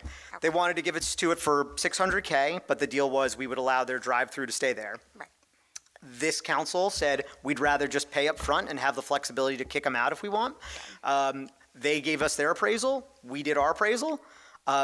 We actually went with their appraisal. Right. But I highly encourage you guys do the same, right? I have no authority, nor would I ever suggest that the Board of Education should just say like, well, the mayor thinks it's worth $3 million, so that's what go with. Go. I heard the mayor thinks it's worth 1.5. The mayor has no clue. The mayor has no clue what it's worth. Okay. So, All right. Well, thank you so much for answering. thank you.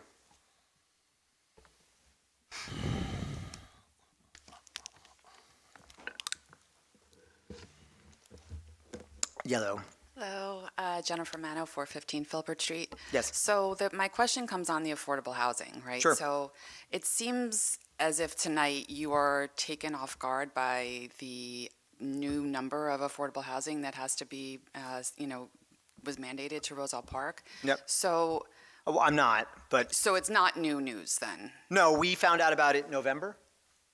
Yeah, it was early November or October. Yeah, so we got look, I'll throw the state under the bus as much as anybody else, right? Like, we got this information probably like a day or two after Election Day, right? And they printed out a number, I think the original number was 70, I forget what it was, round up, call it 70, right? 73? Oh, call it 70 for ease, somewhere in that hemisphere. And then, lo and behold, the state's like, okay, well, you need to accept or reject this number by February, whatever, was it 3rd or 4th? Like, nobody was happy about that. So I would say taken off guard, no now. I know what the rough number is, but yeah, I mean, we knew a number was coming. We did not get that number till, I think, too late in the day. And candidly, I apologize to all these council people because, they had to react within 6 weeks of, not even 3 weeks of figuring it out. And they're like, okay, well, what do we do here? So I apologize to you guys for that. So my question, I guess maybe I'm a bit naive to this, Yeah. but there's been a lot of apartments built very recently, Oh, and one being tee me built up. in right next to, across the street from the high school. Yeah. So why was that not taken into consideration? And now why are you looking to add more, as you already said, a very densely populated town? Yeah. You're looking to add more just to fill your quota, but we've built a ton of new apartments. I'm so excited for this. Okay, please answer my question. So Ramorowski, the building that, is there any other questions? Because this is going to take up a little bit of time. That's the only one, go ahead. I promise you that I'm going to throw everybody else under the bus here, but it's going to make sense in a second. So we are in round 4 of whatever it's affordable housing bingo. Well, I forget the technical term, right? Round 3 we were exempt from because of Ramorowski. So everybody loves to say, oh, the mayor's doing 3 massive buildings. Ramorowski was, I've posted about this several times. It was a 2009 affordable housing lawsuit, which the borough lost and spent a crap ton of money fighting, and that was mandated affordable housing units. The good news is that exempted us from round 3, right? So round 4, our lawyers, when I got elected, encouraged us to, we upped it tonight, make a law where all new buildings had to have some affordable housing component. So those ones that you're referencing by the high school, they do count towards the number. That is part of the plan. So let's just say the number ends up being 50. If there's 6 affordable units there, that counts towards the 50, and now we only have to do 44, right? That was me. The other 2 buildings, one passed, built before I was there, 0 affordable units, right? Very, very big issue, right? Because we could have got, if you did 10% there, Right. it's 20 units, right? We're not talking about that. Second building, I'll take part responsibility for the building. So there's 3 phases to it: the redevelopment study, the redevelopment plan, and the redevelopment agreement. When I got elected, the redevelopment plan was done, and they wanted to build, was it a 7-story building then? 6. I said, we're not doing another 6-story building, right? I don't want to see that big of a building.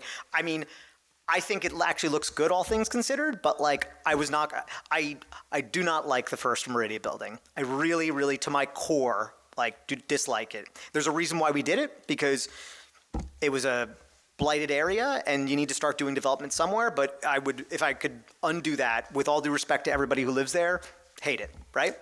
Sorry, I'm getting my Italian going over that. It's really, really hard as mayor to renegotiate from the start when you come in at the 11th hour. So I had to pick and choose my battles. And the battle that I chose was to make sure that, guys, it could have been 400 units there, right? It's a miracle that it's 325 units there. And everybody could say, well, Mayor, you could have just done nothing there. I could have done nothing there. And we could still have a purple-painted, dilapidated building there, right? So you have to make some tough calls. I really don't want to lay blame on the sins of the past, right? Like, the Romorowski thing, it happened. Other towns it happened to, right? Like, I'm not throwing rocks over that. Do I think we should have spent lawyer money fighting it? No, but it is what it is, right? So these older buildings, they're grandfathered into the older amount. Like, you can't go back to them now and say, we need more You affordable can't, housing and from and you. it's a really you're asking a really good question. So I can talk, unfortunately, but you can't. But I'm glad you're doing this because I get to explain the story, and it's a very good question. So affordable housing in the state of New Jersey, there's a calculation by it, right? And affordable housing units need to be built a certain way, right? So it has to have certain square footage requirements. It needs to have certain amenities, right? And you need to do certain, like, so many 2-bedroom apartments, so many 1-bedroom apartments, and so many studios. So after it's done, you can't really retrofit those and say, hey, it's the other. And then the last thing is, look, as much as it stinks, right? Like, it is hard to go back and, the borough, if you theoretically could do it, like, I think I'll let the lawyer speak to it, but you're probably putting yourself in a pretty difficult legal situation because you're kind of, although it was a different administration, the borough as an entity is kind of acting in bad faith, saying, well, we approved this, but now that you built this, can you do this? Like, do you understand where I'm coming from, Mr. Lawyer? Am I off base here? I can't get this to work, but no, not at all exactly. If you go back and forth, you're going to end up in court, and it's going to be expensive, simply. It's kind of exactly like the mayor said, picking and choosing your battles. You have to be tactical with these. There's finite resources available, and it really comes down to figuring out how to do it as clean as possible. Yeah, but Mayor, if I may. Yeah, please. Also, just before we finish the story, because I keep hearing you guys, half of this council never voted on apartment buildings. I myself have never had the opportunity to vote on any building. So just to set that record straight, please. Thank you. Yeah, and just real quick,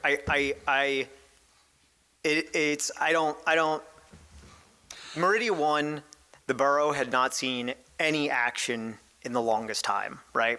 And I understand the thought behind it is somebody had to come and invest, right? And somebody had to start it.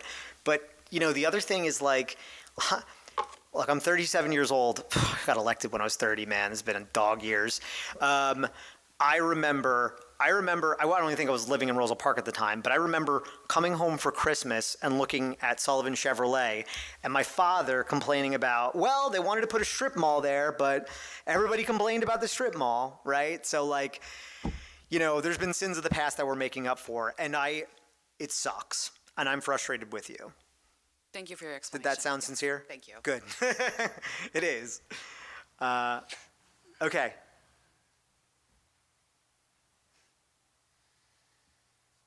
Apartments. The word of the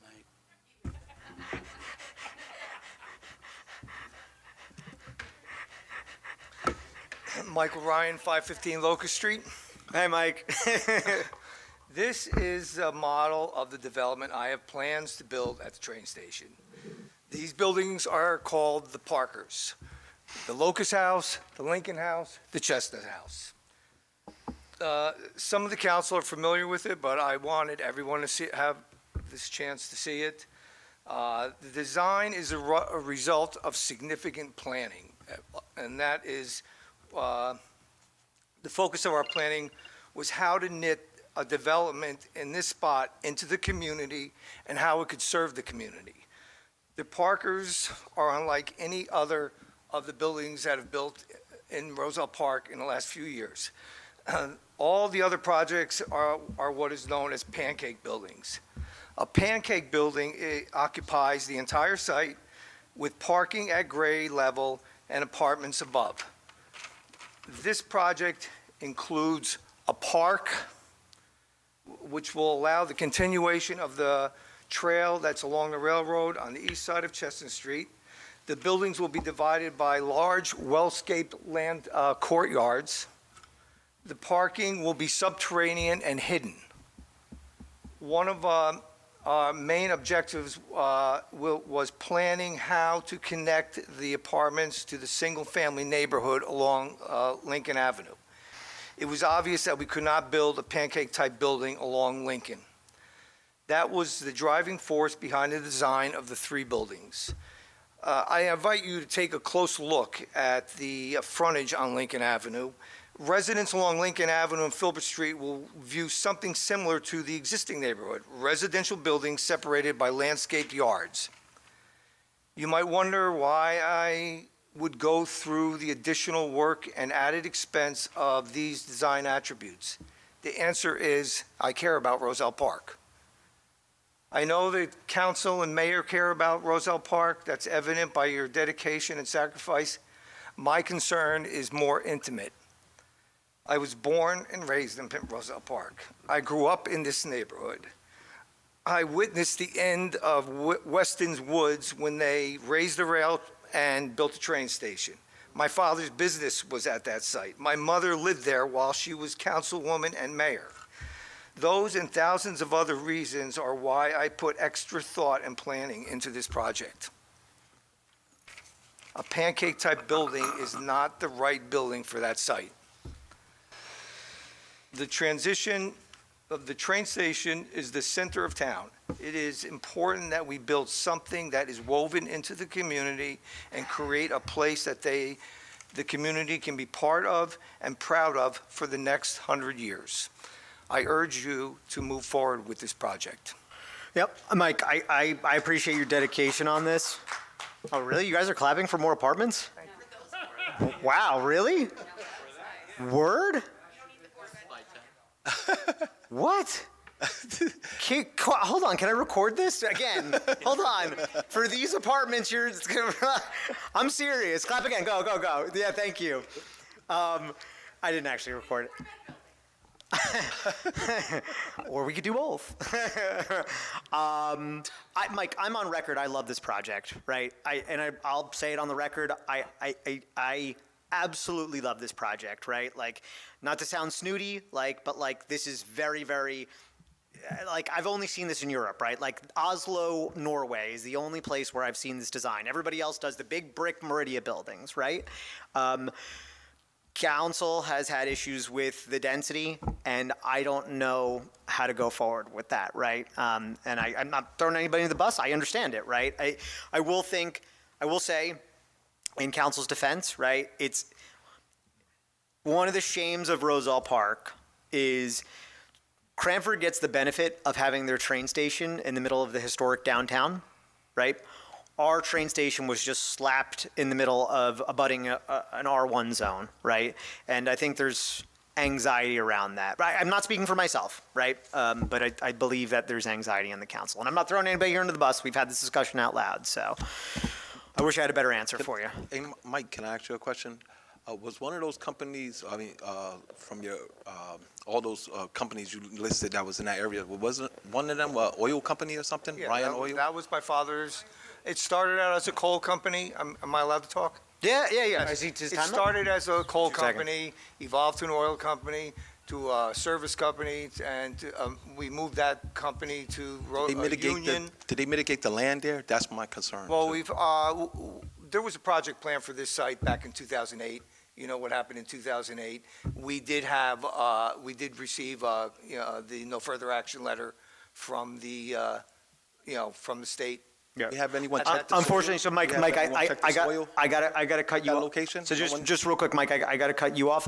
But Greg, I believe, to be honest with you, that would be, I would imagine, part of the land use board, right? I think isn't the site kind of stuff part of? Because I'm concerned if people are going to be there, I want to make sure the land is. No, 100%. Yeah. That nature. I think it's something that. You know what I mean, Mike? Well, that's why. Yeah, I can't have the back and forth, unfortunately. But I understood the concern. Okay. Yep. I'm done. Yeah. Okay. Anybody else want to come up and speak? Can I offer you an image of Sure, I'll take it. Thanks, Mike. Thank you, sir. images of what the courtyards, similar courtyards? Appreciate it, brother. Is it still 4 stories, 99? Jay, we can't do this, Jay. Yeah. Lucy? Yeah, want to come up? Go ahead. Oh, George? Whoever? Okay.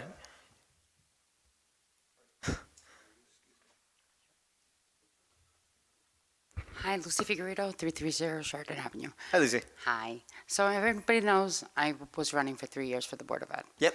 And I was very excited when I got on. Yep. So I personally have never seen that building you're talking about. Yep. Have you gotten approval from the board? No. So you haven't spoken to anybody? Nobody's seen the building?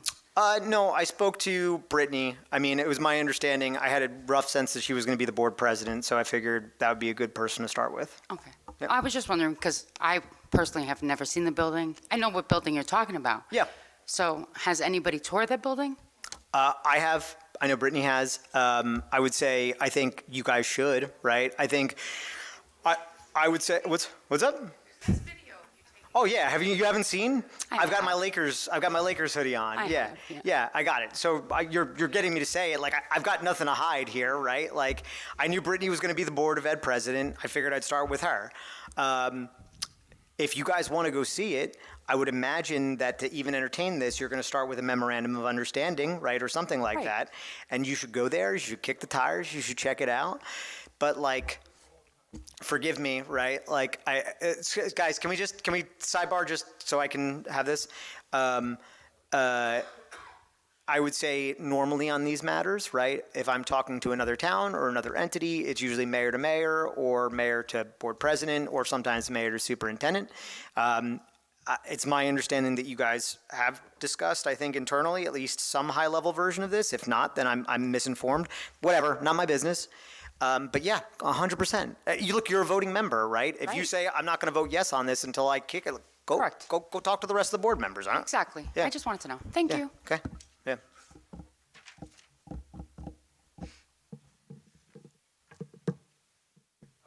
Hey. Mayor, everyone. How you doing? Jake Moskowitz, 139 West Clay Avenue. Procedurally, number 76, can that be revoted on anytime in the near future? I defer to the lawyer and the clerk. I don't know. I believe we'd have to reintroduce the resolution. But it could be reintroduced is what I get. Yeah. How long would that generally take? You could reintroduce a reso whenever. So it could be that before the next meeting? It could be before the next meeting. We'd have to call a special meeting. But yeah, it could theoretically be before the next meeting. Okay. So I heard a lot of no's, obviously. Yeah. But I didn't hear any good reasons. I heard security. I heard maybe an odor. It seems like we may not know exactly what the plan is for what the business is going to be operating as. And I was curious if anyone has any questions or could give me some serious no's. Are we just anti-cannabis? Do we not want to give people jobs? Do we not want to see the taxes and everything that goes with a small business that is successful?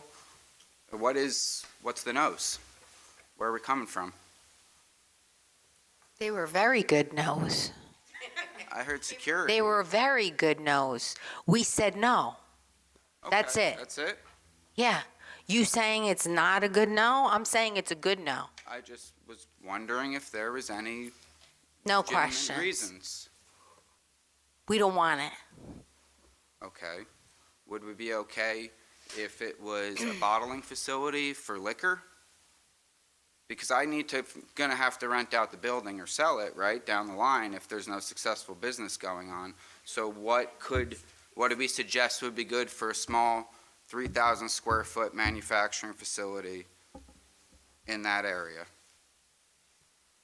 A bakery? What are we thinking? A bakery Would you like would be to do cool. a You would bakery? sell that more, right? That would be beautiful. Do a bakery. I would love bakery. What exactly, does anybody have any suggestions? Or should I just sell it to a developer and let him turn the whole thing into apartments down the line? That's where we end up, right?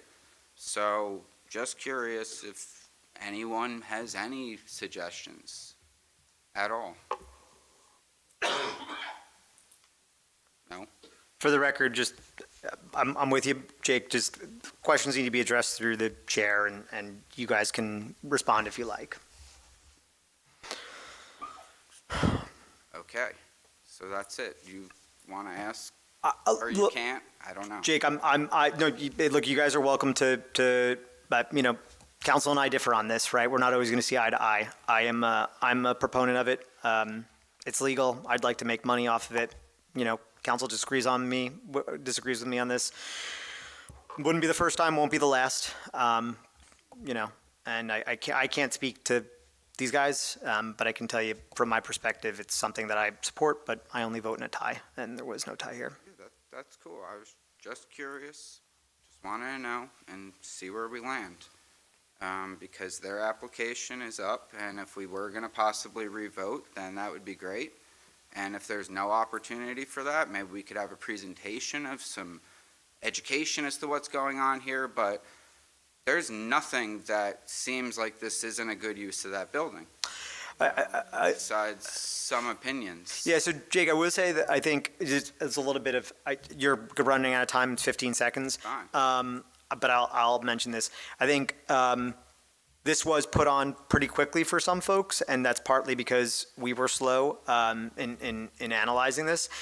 Just so everybody knows, the reason it was on this agenda is because the applicant has a state license that will expire, before the next meeting. So it was requested that it would be on this meeting to either get an exception or a rejection because they need it for continuing the state license. Look, he's a small town business owner. Council, I'm not speaking for you guys. If you want to, go tour the facility and talk about the plans. And if you say, hey, Mayor, we should reconsider, then, you guys are council, right? You can tell me what you want to do. That's the only other thing I can suggest as a way forward. Conjon's your fourth ward councilman, right? If you want to go tour, and Conjon says, hey, actually, I saw it and I'm good with it. I'm happy to call a special meeting, but I'm not going to do it unless council changes their mind, because it's just going to be a waste of time. But I encourage you guys, council, if you see it valuable, you can talk to Jake afterwards. If you don't, no harm, no foul here, right? But totally up to you guys. I'd say, Conjon's been away, so it's been tough to get to him, but, it is his ward, so I think it's probably worth starting with him, and stick around to the end, and if you... Nothing wrong with educational purposes, but, the votes is the vote, but I see no problem with that. Yeah. The votes are, yeah, exactly. But stick around afterwards. If any of these guys want to talk to you afterwards, it's all, you're able to speak to the councilman. It's all anything I could suggest. Cool, thank you. Thank you. Yep. Anybody else? We allowed to come up twice? Public portion. I could come up again. Oh, you came up the first I time. was up Oh, the my beginning. God. Sorry. Can you tell me how you like the development first? Can we start off on a positive note? All right. Wait, It's a really cool Cindy model, Mago, too. 433 Yes. Walnut. I do like it No. because it's at the train station where it belongs, not the Board of Ed building. But I want to start by saying, I'm sorry, but thank you for voting no on that. Personal feelings aside about marijuana, I have an issue with it being within the 1,000 to 1,500 feet of a school. Sure. If that's the rule, that should be the rule. Don't try to skirt the rule. So it is what it is. Yep. But that wasn't what I was coming up here to talk Yep. about. I actually wanted to talk about the pilot money. Okay. So I know we have Meridia 1 and 2. I'm not sure what we're calling the one at the end of Chestnut Street. The one at the end of Chestnut Street? Euro Chestnut, I don't know, whatever the name of that one is. 10 West, yeah. 10 West? Yep, Okay. yep. Hunter property and Mimi's property. Did all of them receive pilot? Yes, they all did. Okay. Yep. So correct me Oh, if no, I'm- Mimi's did not. Mimi's didn't, okay. Yeah. All right, so 4 properties did. Yep. Correct me if I'm wrong. Mhm. The municipality does not have to give any of that funds to the Board of Ed. That's not true. There is a percent, I believe, correct? That they have to? On the conventional land taxes, it's split conventionally with the Board of Education. It is. Yes, for the land taxes. On the improvement, the pilot is on the improvement. So Okay. the pilot is on the building. Okay. That is split between the municipality and the county. The municipality gets Okay. 95% of the revenue, the county gets 5% of the revenue. Okay. The important thing to remember is anything the Board of Ed asks, or the county, or open space, or whatever, the library, right, the other levies, they will get their levy funding. Okay. So we charge the bill that you need to bill. When the Board of Education certifies this is the levy we need to raise, right, the municipality has to collect it, whatever that looks like. Okay. Right? Yeah, yes, okay. Yeah, so it's that ultimately part, up to right. you what you will get funded, what Okay. you need to get funded. I was just curious. there was a misunderstanding as to if a portion of the actual pilot money that came No. goes to the school district. So it does not. The pilot, which is on the improvement, does not go to the school. The conventional land taxes that sit on the land remain intact. Okay, so the basic, what they were paying before when it was empty. Right. Well, Whatever the land- yes, but I will say that there are improved values to land when there are, say, land use Okay. approvals on them. Okay. I couldn't quote them to you now, Okay. but they could be more than when the development started. Okay, so we have the 4 properties. We do get the land tax, which I'm sure is a lot less than the pilot money that came in. Yes. So there's no requirement to give any to the school district, obviously. Yep. But you can. Sure. Has there ever been a discussion of giving a portion to the school district? Yeah. There has been discussion of it. So 2 things. I mean, again, I really hate to just be like saying, well, it's the other guys, right? There's a good portion of those that I cannot speak to, right? The problem is it gets pretty difficult to calculate, right? And at the end of the day, right, so what Andrew's saying, and I agree with, right, is, look, the school gets funded at the levels you guys need to get funded, right? So we do not have, we have much more But restrictions. that money comes from the taxpayers. Yeah, correct. I mean, your money comes from the taxpayers too, Yeah, but I understand what I was going to say. But like, I mean, it's right pocket, left pocket, Cindy, is what I would argue, right? Yeah. So let's just say we get $100,000 from a pilot, right? So $100,000 could pay for a police department or a police officer, or it could pay for a teacher, right? At the end of the day, right, like that's still coming off theoretically the tax bill, right? So it's, do we give it 50-50? And, you pay for half a teacher and half a cop, right? Like at the end of the day, it's still going towards the tax bill is what I would argue, right? Right. I understand philosophically where you go, but it's. I was just curious how it worked because there was some miscommunication back and forth within Board of Ed members of how exactly that works. Yeah, I thought a small portion of it went to Board of Ed and the county, but I'm I thought mistaken. it did, but apparently it doesn't. Yeah. Unless the municipality decides to give a portion of your 95%. I could have swore it was like 5%. I mean, which is not much, nothing, but but I could have swore there was something. But anyway, I was educated tonight then too. Okay. Yeah. All right. Thank you. Cool.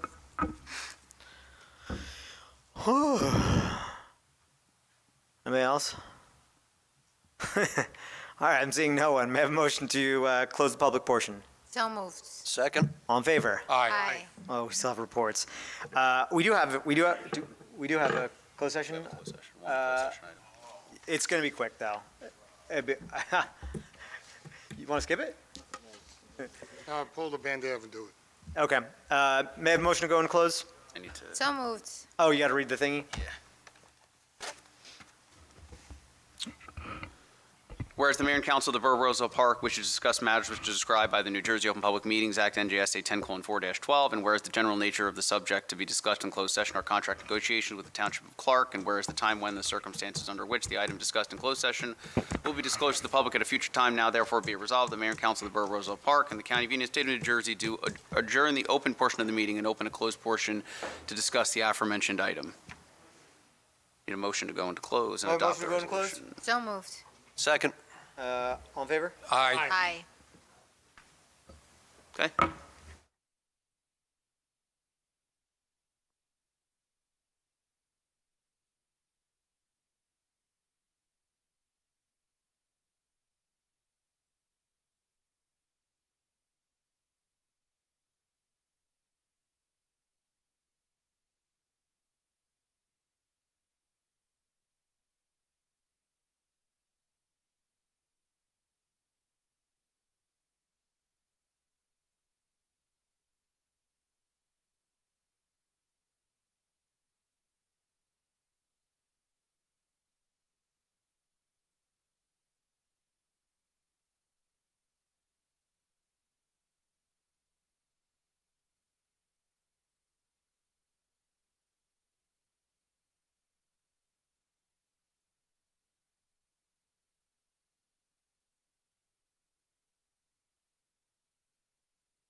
Do I have a motion to reconvene? Second. All in favor? Aye. Mayor, in closed session, the governing body discussed contract negotiations with the township clerk. No resolution is being, has come to, there's no resolution at this time. Okay, cool. We're going to skip updates because everybody's fried. See you next meeting. May I have a motion to adjourn? So moved. Second. All in favor? Aye. Aye. It was the weirdest ending we've had.